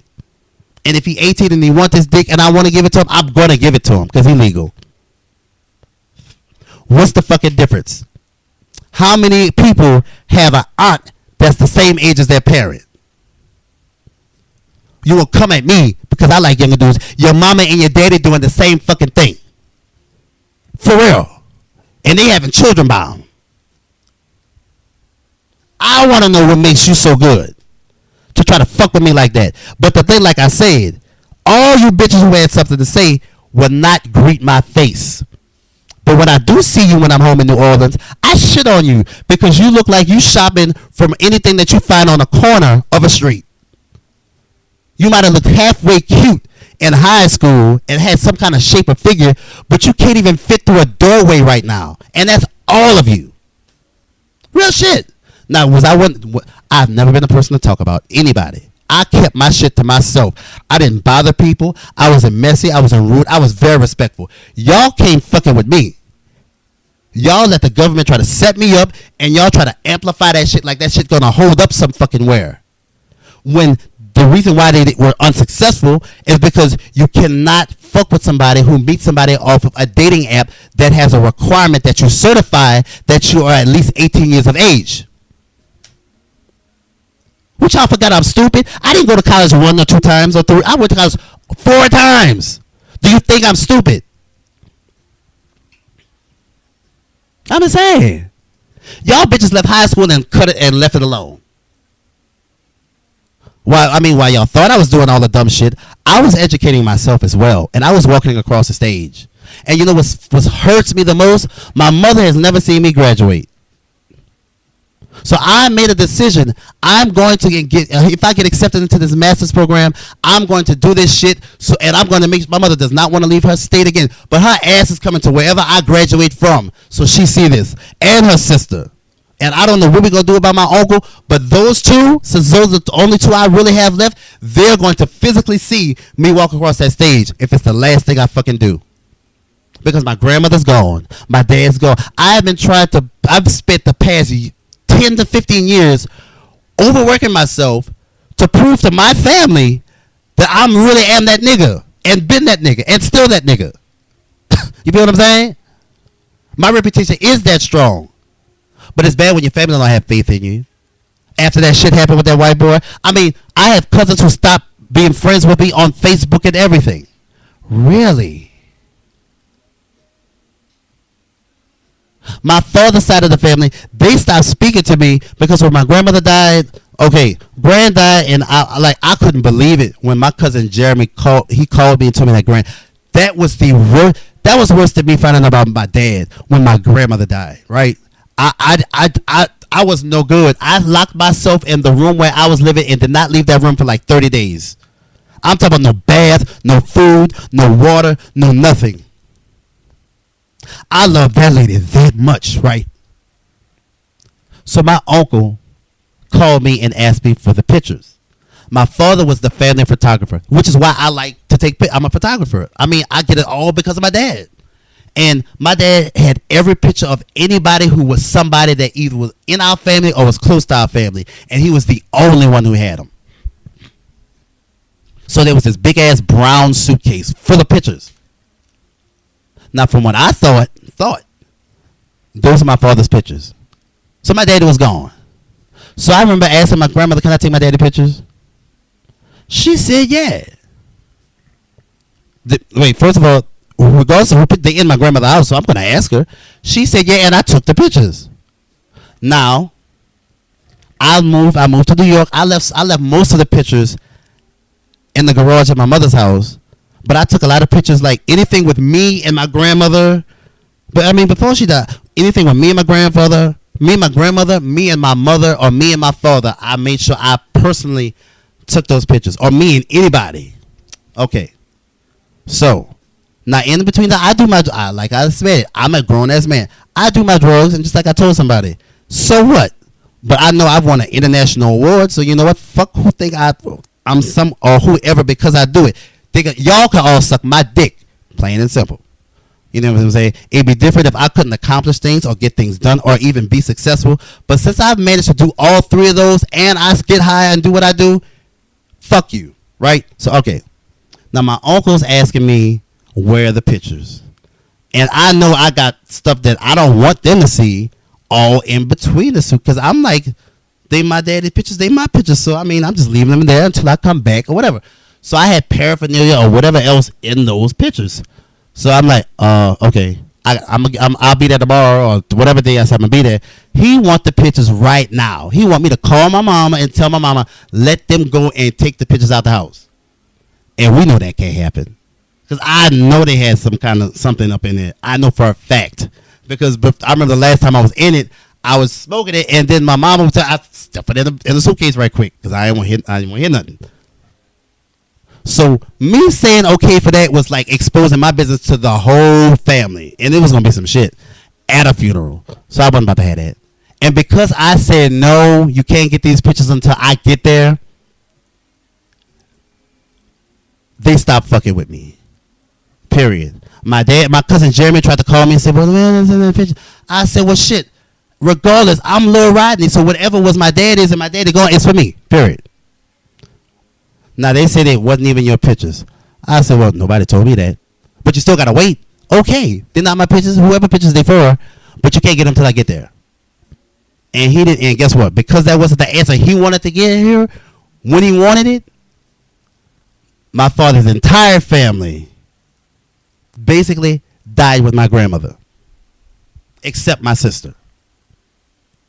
Now my uncle Don had a wife, his ex-wife, my Aunt Pam. She's more of my family than anybody on my dad's family, and she's remarried and happy. But I could call her today, tomorrow, and the next day without a problem and have a long conversation with my Aunt Pam. But guess what? Couldn't call nobody else. My grandfather's youngest sister died a month ago. My Aunt Diane Washington Turks. Do you know I found out after the funeral? Now on my father's side, like right there, I'm the oldest of the generation, like the grandchildren. Let me see. Yeah, that's the great grandchildren. Under my dad, I'm the oldest, right? The oldest. I don't get a call, no nothing. See, when my grandmother died, that part of family left with her, low key. Even though I'm cool with, like, you know, my dad's first cousins that's my age, like Tara and Beanie and shit like that, and Nicole. His first cousin, I'm cool with them, but we just don't talk. Now you think somebody would have found Lil Rodney to say Lil Rodney that this happened or whatever? Nah, I talked to Nicole, and Nicole said my number's still the same, but I went to text Nicole. The number not going through, so I'm like, Nicole, your number, you say your number the same, but that shit ain't working. But anyway, we about to end this session for right now, and we're gonna come back and we're gonna come in and join you in another time, and we're gonna run the other shit so we can get into the other half of what's going on, and we can start the series and really pop shit, right? Because it's coming, and I'm coming with it all day. You know what I'm saying? But for those who have decided to listen, who sat here and listened, thank you. It is my goal of every time that I get on any type of microphone to amplify my voice is that someone who has gone or is going through anything that I have experienced, use the shit that I've done and do the opposite. Especially if I'm telling you it blew up in my face. You know what I'm saying? Knowing somebody trying to play you, bro, don't sell yourself short to nobody. Because guess what? At the end of the day, a bitch will be gone, right? You could be spent whatever. Just like I spent that everything I bought for me, I bought for that bitch ass nigga. You know what? 6 months later, you come in my presence and you don't have nothing. And if I didn't spend 50 racks on that motherfucker, I didn't spend a quarter. And you telling me you lost all of that shit in 6 months. And mad because I don't want to let you wear my socks.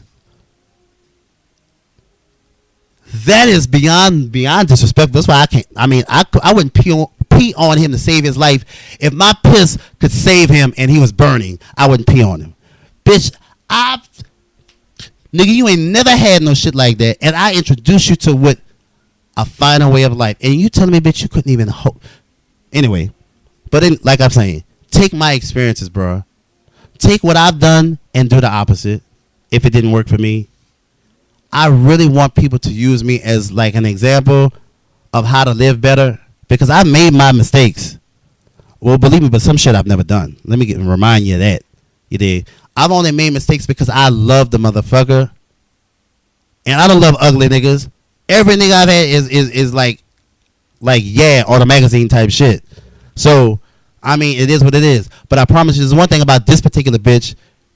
That face is running out because the age is getting to him and he's starting to become a grown person, so to say. So those looks won't. He gonna be in ship's creek because this bitch don't work, don't do nothing with itself. Therefore, the looks are gone, and ain't nobody gonna look. Nobody gonna take care of no ugly, irresponsible, dumbass nigga. Period. But that does drugs beyond belief. I do my drugs, but guess what? I can afford it. I continue to afford it, and I stay on top of my shit. So, call me what you want, but you're going to call me smart because I'm not sinking. Anyway, to those, bless you. I give a shout out to my friends, bro, who've been there for me, like, beyond imagination. I don't tell them everything, but when I call them and I need them, every single one of those bitches have been there. From DJ to Book. You know what I'm saying? To Courtney Courtney's mother and my father were best friends, and Courtney's been my best friend since high school. Bitch, that's my bitch, and I love her to death. We don't even talk as much as we used to, but that nothing has changed, right? My twin and Jamil, I love them, bro. I love them. They have loved me unconditionally, regardless of what I was doing, where I was going, or whatever the fuck I was talking about, and they have never changed on me, ever, ever. I respect them and their parents because it's their parents is the reason why they are the way they are. For my twin and his mama, Miss John, you dig? And then from Jamil parents, hell yeah. I love Lee Esther with a C, bro. Real talk, and Derek. These people have loved me, bro.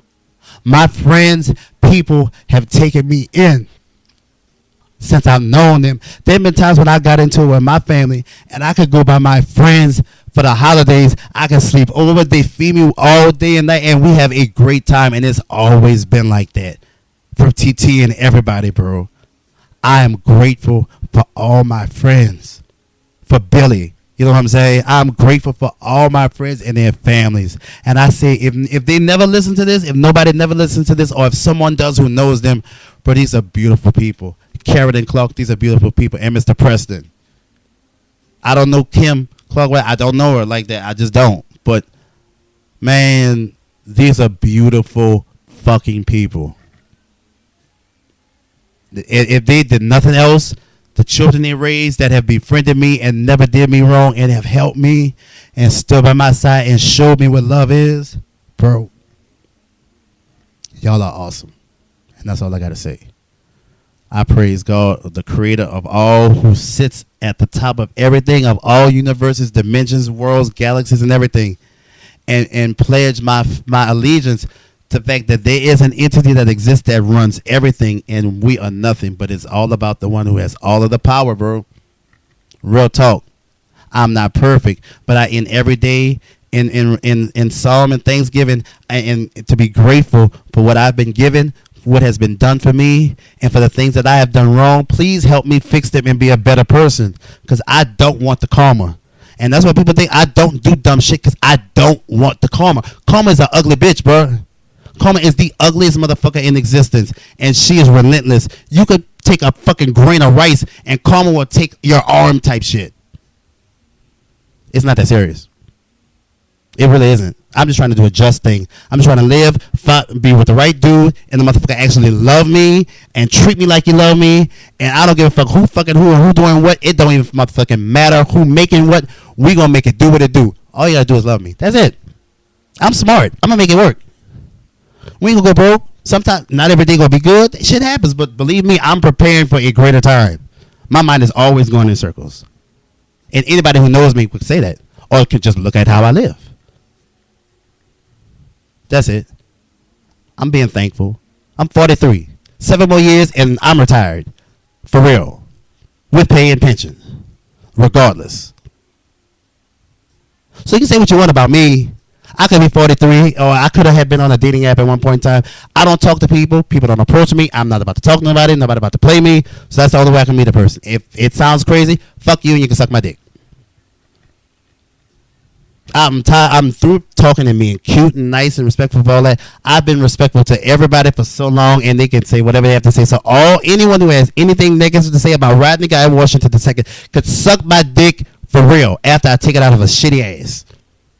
And I mean that, and I'm sorry if it don't. If my mother, I am so sorry, TD, and any relative that I have the most respect for, please forgive me. But this is raw and uncut, and a bitch need to hear it like that. And anybody who feels some kind of way, you can always find me, and I can remind you of why nobody's played with me. Okay? Be blessed.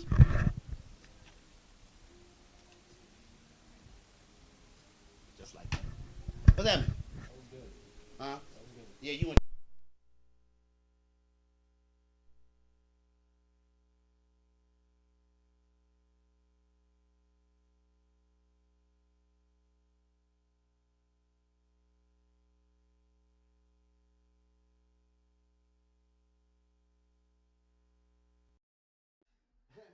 I'm not even joking, because that's why I can say your shit is really not small. It's really kind of big. It's like your shit is really kind of big. I'm not bullshit.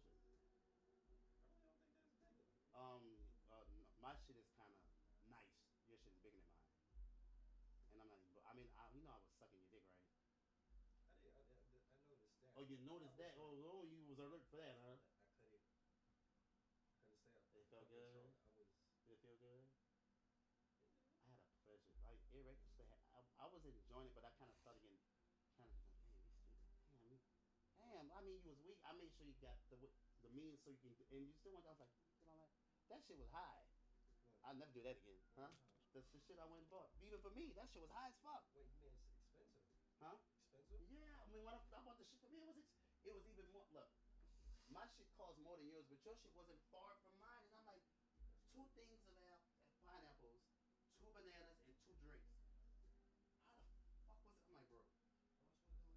I'm like 25 fucking. I was like, bro. When I said that, you know what he said? He was like, okay, bro, I can take $3. I'm like, okay. Nah, the dude, when I got mine, um, uh, you know, it's fried, like hot food. So generally, they allegedly not supposed to let you get hot food on like food stamps and shit. So, but when he told me the price, I kind of tweaked a little bit. I was like, but you know what? He not tripping off the, the fact of this hot food. But out in my mind, I'm like, bitch, how the fuck is it so fucking much? You have the charger? Of course you got a charger because you know GoPro gadget. But I mean, they all like right in front of you. I'm not even joking. No. Ain't they currently being used? Do you see like an end to when what size you need? Like a C, right? USB C. Or Type C, USB-C.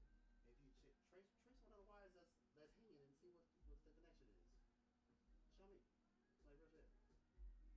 Oh, I didn't know that was there. I would have been had a chance. What you want me to do tonight? Come on, bro. Let me tell you something.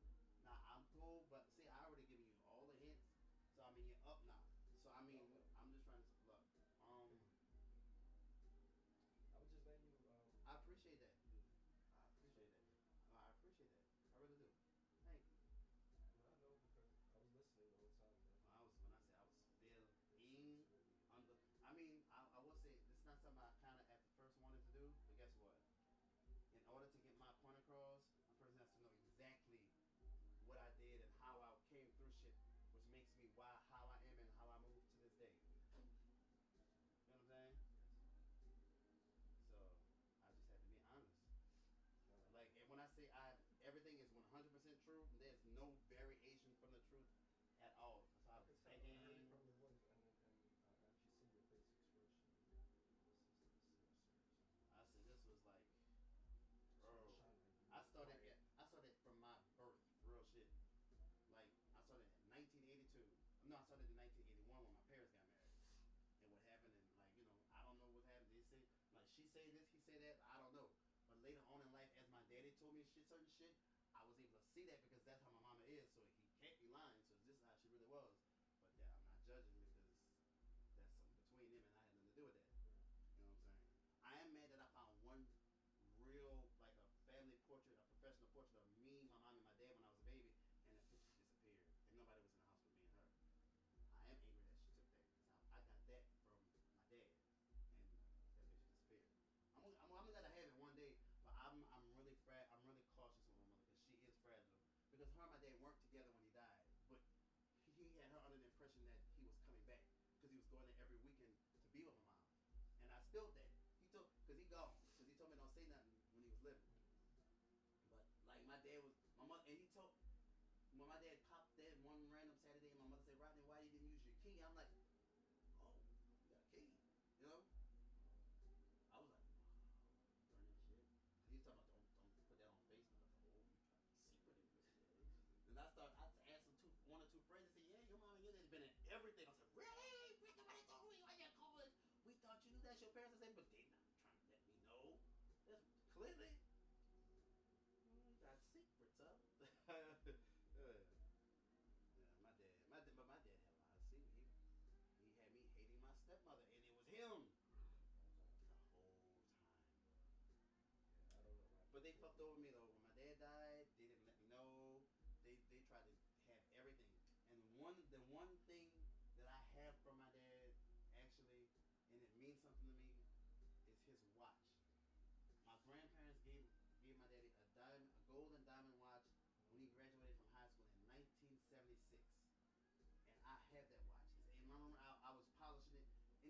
repaired and all kind of shit because it's old as shit.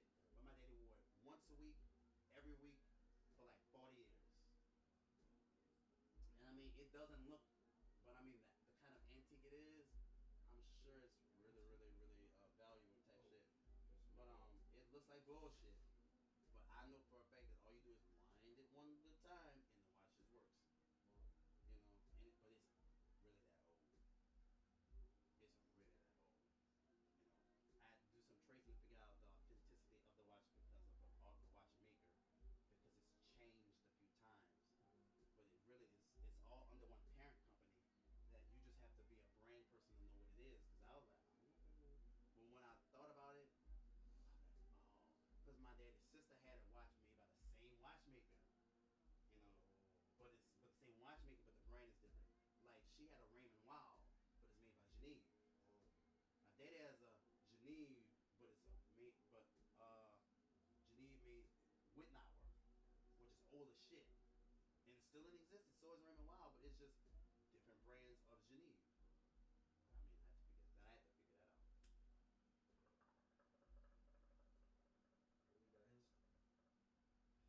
I know they shit. I mean, because I had to put it together. You know, I mean, I observed everything. I just looked. I just looked. I'm a nasty dude. I really want to like freak with you, but I'm scared in two to three ways because I don't want to hurt you. I don't want you to go have any kind of issue, pain, or whatever. Because no matter what a person thinks, everything is connected. From your ass to your ball, everything is it's like almost like a one main line, and everything's branched from it. And sometimes you can cause something to happen by touching another. So I'm really cautious with you. You know, and I'm thinking like, I'm gonna tell you what. If I'm trying to fuck with you, I'm definitely gonna push you to have this surgery because I'm gonna be miserable. I'm freaky as fuck, and you are fine as shit. And if I can and I can't, I'm gonna be crying. Like not just saying it, I'm gonna be real in tears because I'm gonna be burning up, and I can't do shit, and that's not right. So I really want to kill your cousin, and I'm not just saying that. Wait, no. See, what you gotta understand, there's a difference between, I'm not down me, but when I say my words, they move. I move on them. I don't just say it. If I even joke, I don't joke when it comes to shit like that. I will really find him and cut his neck, and I will bring it to you. That's how rude. That's not recording. I mean, I'm really that serious because that's wrong. And the shit that you be going through, like, that's fucking wrong. And I could be getting your booty right now. I know. And believe me, if you didn't have a problem, we would have negotiated that because I'm like, because my shit good. And I would have gave, I mean, and the fact that it's talking and all that's connected, that's wrong. That's why I have to think about it. I mean, if you really cannot, I mean, that's not like that. It's really because of, like, okay, let me tell you why it's connected. You know what? One of the main enablers to help you bust a nut. Do you know? Your prostrate gland. See, if somebody sticks their finger in your ass and taps your prostrate gland, you will come immediately. Fucking immediately. That's what happens to men when they turn 40 when they go for the examination. When the doctor sticks his finger up your booty. I mean, you have to consent to it, but that's what happens when you bust. Like it's no control. Your dick could be soft. It's just gonna bust. So when guys go for that prostate or for that exam, The exam, if they agree to it, the doctor tests. The doctor tests to see if they have prostate cancer. If they hit the prostate gland, you reject them. That is a fact. When dudes talk about you made me come, no. That's not how it happens. If you're fucking somebody and you dick hits that prostate gland, it comes. That is automatic. That's how the body works. makes sense. And there are ways you can technically, well, truthfully, if I'm getting, but I know how to lay my body and I know how to hold my body, and because you can make the dick go in you the way you want to, and I can make it hit it. But that's like so. But I don't get to. First of all, me coming and not touching it is boring and just kind of plain weird. You know what I'm saying? I want to touch. Technically, I want him to touch it. Especially if you're fucking, you gotta touch. You gotta do a lot because fucking me comes with a price. I'm gonna be mentally prepared your shit and then make finding pleasure in it because the shit is really uncomfortable. But I know how to tell myself how to find pleasure in it. That's how I can say I can find it if I want to. But you, a person definitely got to be worth it, and that's on everything. There's just certain shit that I will tolerate and will take, and not and like if it's not that, then that's fuck that. Because I have to change the way I eat and the way I have to change everything to be about like everything. So I mean, we can't go out to dinner, and then if you want something, I mean, I can't eat. I got to drink something or be light on. I can't. I can't. I have to do everything different just so I can give you some food. And I have, bro. I told you like I say, only one person in this state has fucked me, and there's only like five in my life. I mean, so it's not like something that happens often. Like some other people who be fucked every day, two, three times a day type of. Fuck no, I die. I would die before somebody do that to me. Unless I like. Now guess what? If you have like ain't like the cancer, like you can have like cancer in your anus. That much prostate. No, no, no, no. Anal cancer or something? No, no, no. I mean, I don't know, but when I say like the hole, like the canal, that you can contract cancer in that area. And you know what happens if that becomes cancerous? You get a whole new booty hole. The whole canal, they can replace that. Now look, I'll fuck somebody with a new ass, with a new animal, and it is like if I was to close my eyes, I swear I was 15. Like, cause I mean, bro, it is. You will guaranteed to cry. That's how good it is. Guaranteed. There's no. I don't give a fuck what you say. To cry from the pleasure? It's that good. It's If you get a new you. blindfold? You think you're being admitted to heaven on clouds. That's how beautiful it is. Is There's it no. because It is so tight. Is not the word. And not. It's not. You know how some booty be tight and it kind of just get open with time. It it gets a hold of that bitch and you can move it, but it don't let go. Like you can do all, and it's just as tight the whole time. I'm talking. Oh wow, when that tip for real, I'm not even on everything. I'm talking about my eyes was watery. I can't. Like it was beautiful. You, I guess he thought I was beautiful. I could take that shit. It's beautiful. High five you. Yes, indeed. well, I mean, I don't know if I have No, I'm well. cancer or nothing like that. No. I'm just saying, like, I know that's not from that. From that, but I'm just saying, like, having that form of cancer is a way to get a redo. Oh. That's like second chance, baby. Now, I'm not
fuck ups.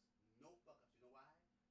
Because there's money. They're gonna have their money. They're gonna have their benefits, and they can't get it nowhere else. And they're not just gonna make a little money.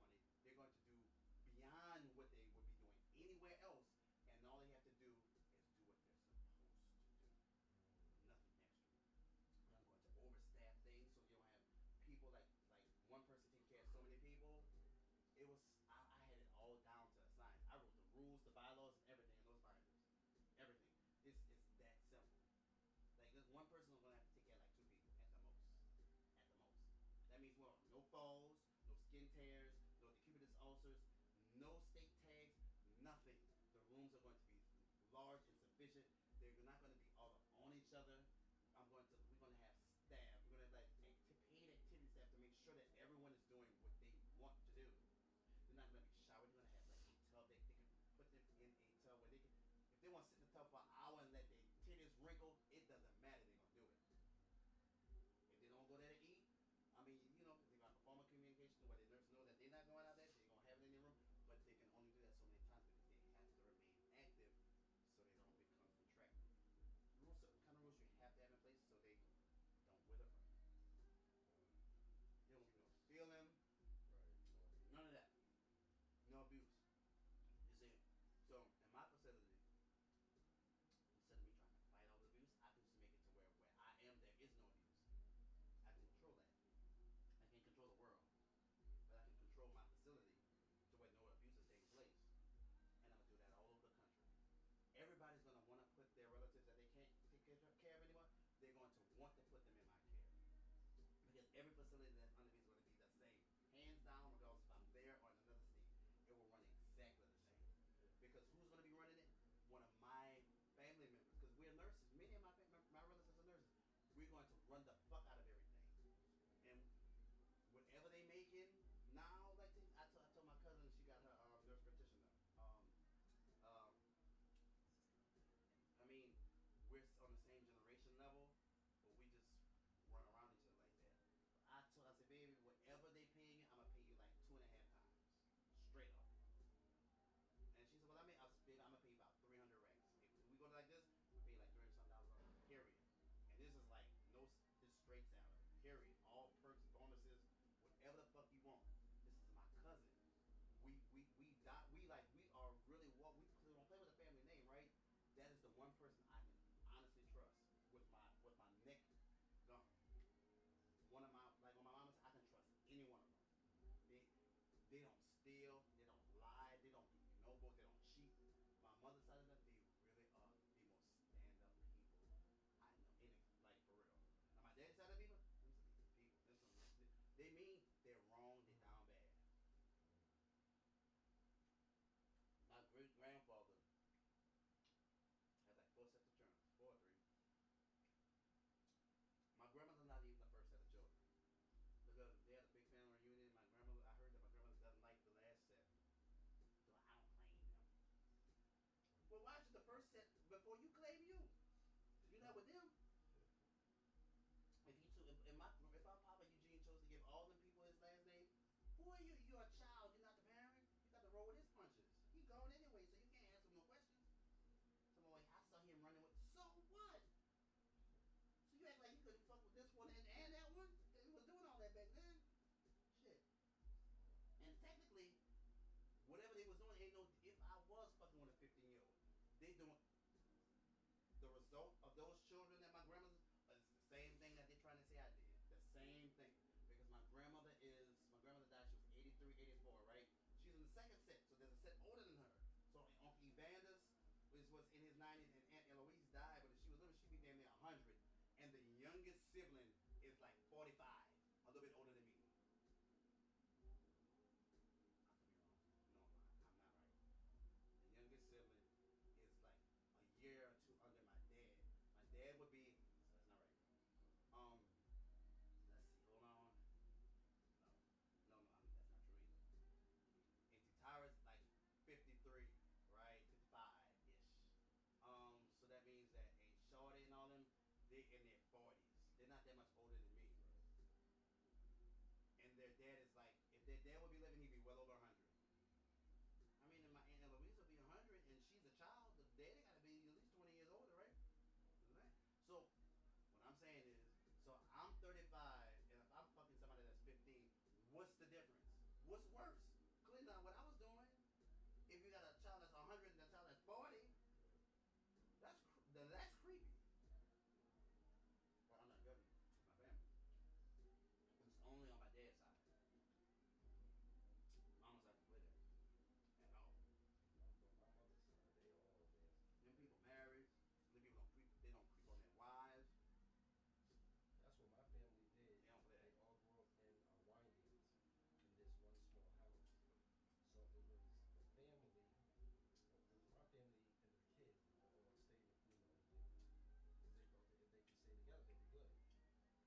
just the bass was just booming. I'm like, oh my fuck.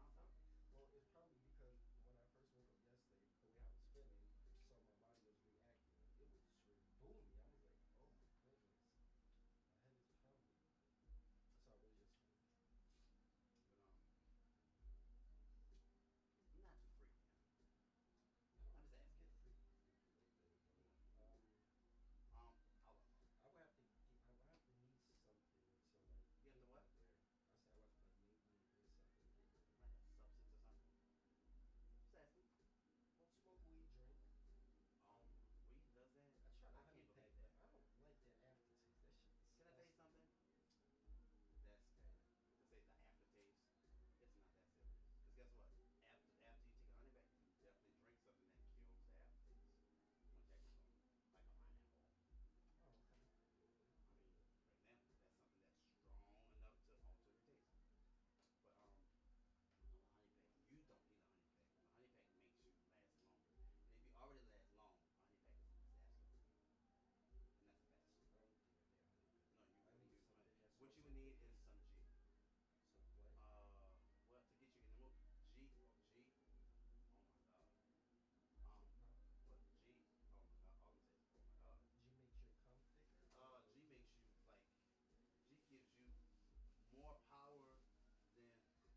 360 and actually add up every single thing, I mean, I spent like $5 million just in this house, Oh, I and that's just in understand. here. I can tell. Definitely can tell. Straight up. Straight up. Everything And you I'm not said. saying it just, but I'm just saying when I say like I'm really about my business, Yeah, that's good. and even when my even time when times don't be as dope, I'm only work sometimes.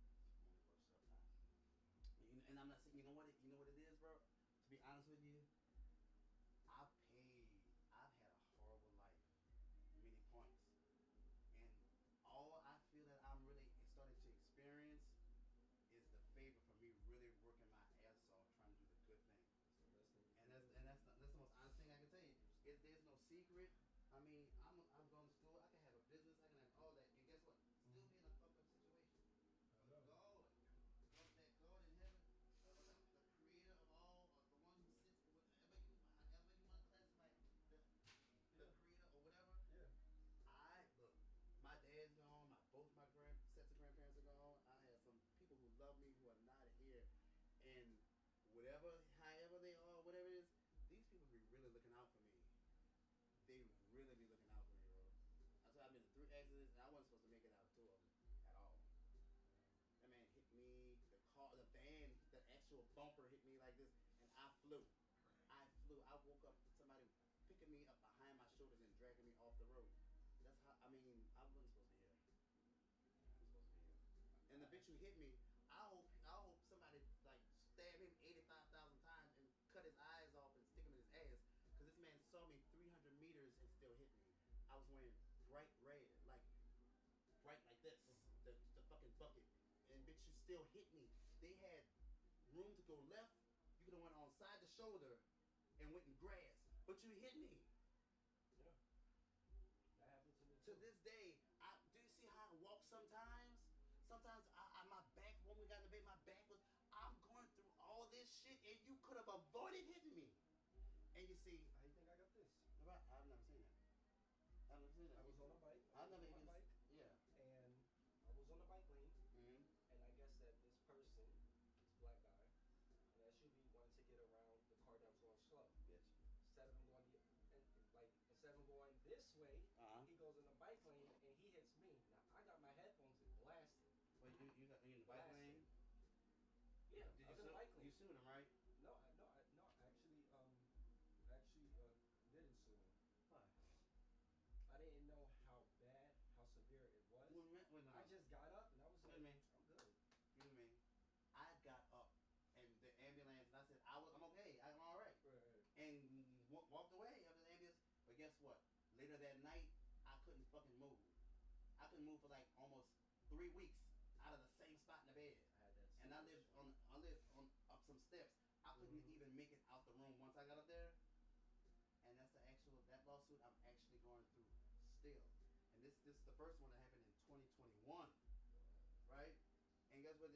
The man tried to say bro. You ever been to Brooklyn? You been to Brooklyn, right? I'm on Clarendon Road, if you know what that is. Clarendon Road, and I'm crossing over Kings Highway. Oh, King's Highway. I'm crossing over Kings Highway. Have you seen Kings Highway? I've lived on Kings Highway. Kings Highway is extremely wide. Yeah. Kings Highway has 6 lanes. Yeah. You know how hard it is to cross over? Wait, so this is what I'm saying. This man is trying to say I decided to cross the street at 10, 11 o'clock in the daytime when the light was red. Right. So you had. I'm trying to cross the street on a red light on Kings Highway at 10 o'clock in the day. Now I might be crazy. And I can't be a daredevil because I have a motorcycle, but that's suicide. Because people, you know what? The speed limit could be whatever, but there are certain little points where people hit it on Kings Highway. And I mean, when I say I can't remember certain things sometimes, but I remember coming to that fucking. I was on what they call that bike, a wheels bike. Remember the wheels, electric bike? Yeah. I was on that little bike. I stopped, and they had the City Girl. I don't like them. They're the most raunchy, disrespectful, ugly bitches that I've heard. So I heard. I said, let me get rid of that. I put on a song by John P. Key, right? Come in the house and then let your glory fill this house. And I thought about the concert we did that song. I was like, oh, the light turned green, and I started pedaling my ass across the street. And I see I've seen a car, but the light's green, so I'm like, spitting. Right. And it's constant. This bitch is not stopping. You can't run this way. Yeah, I'm trying to wait.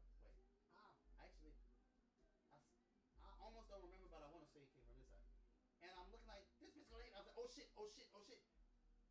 I fly, hit the ground, and I'm talking about I was out. Woke up, and this bitch tried to say I ran the fucking. How the fuck did I make it over one, two, three, four, five lanes before I got hit? Kings Highway is never that quiet unless it's like 5 o'clock in the morning. Did they have cameras? Did they have cameras around They that time? say they claimed it, but they say they didn't capture. Allegedly, they captured They it. had cameras around it because there's a gas station. No, there's no gas station there at the thing at the corners. They don't have any. Oh. Clarendon Road and Kings Highway. But this is the point I make. First of all, okay, so no cameras are taking a thing. Check this out. There's somebody who say they saw it, but anybody, you don't even have to have cameras. Let's ask people who live around there, right? Common sense. Who is it possible today? And I mean, I could go. You know what? If I really want to fuck with my case, maybe I need to do one day. I need to go there and sit there the times that I got into the accident and film that area to say this is how traffic always is. Yeah. How in the fuck did I make it from here to there and not get hit? On a bicycle, not a motorbike, like pedaling. It takes a good little while to pedal across. And I mean, I was in shape, but I wasn't like pedaling like that shit used to kill me. Where I had a box, like, did I buy one recently? I don't know, but guess what? I have a problem, and that problem is I have to go to the bathroom, and that means it's serious. I'll be right back. No, you good. Oh, delete. Oh my goodness, it's saying rumble, rumble, rumble. Oh, it's about to be 12 o'clock. Huh? Oh shit! I said it's about to be 12 o'clock. I know it. I'm talking about. I gotta I barely had my. Oh, never mind. Now I said that because I have my appointment today to go to. I did it because my appointment hadn't been met. You have an appointment too? With my with your hands.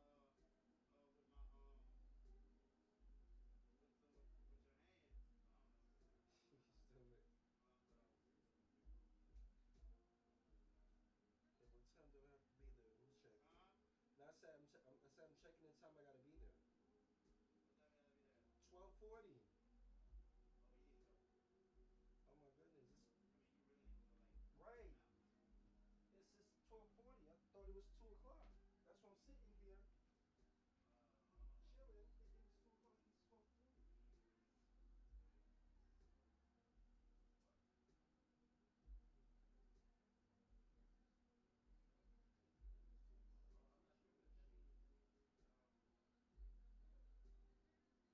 I'm not sure, but that means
Your dog potty train thing.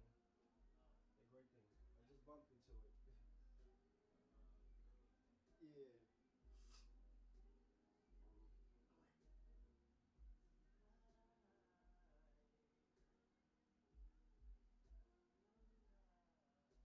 shit. Shit.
What?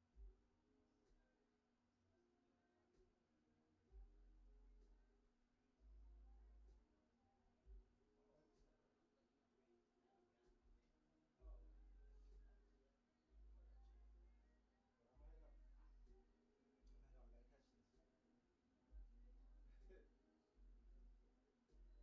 I'm gonna head out. I gotta catch this. Headache.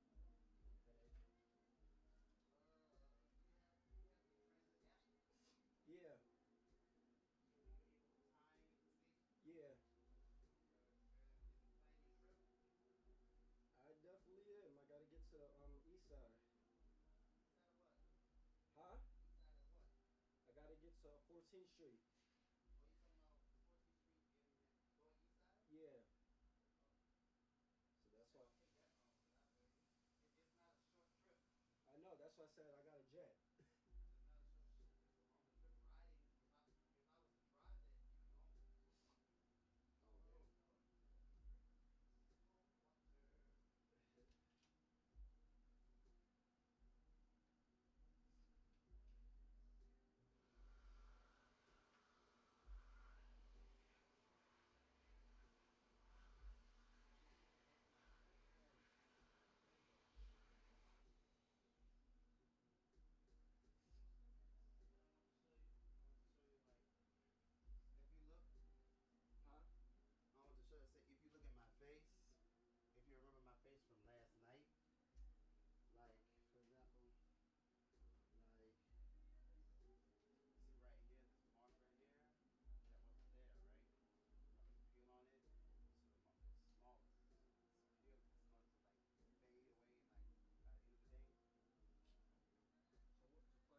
let's just say that because people talk outside of their head. But I looked at one pair and I took like like the purple pair, like those, right?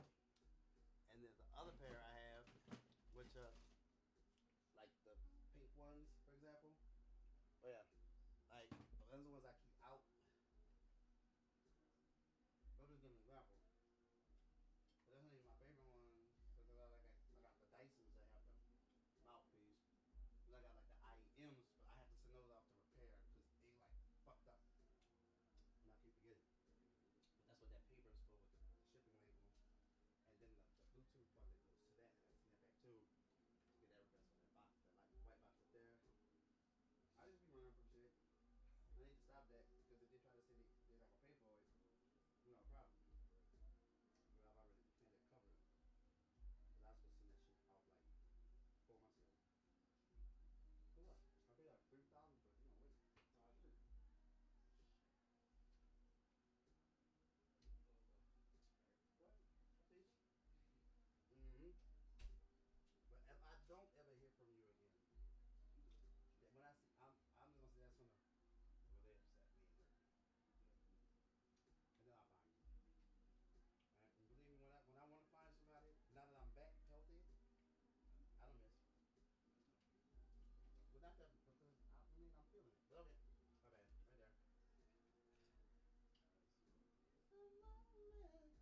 Hey Siri, raise volume and tell me the current temperature.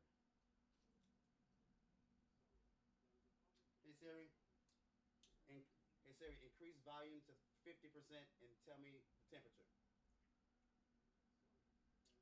Hey Siri, increase volume to 70%. Hey Siri, hey Siri, what's the current temperature?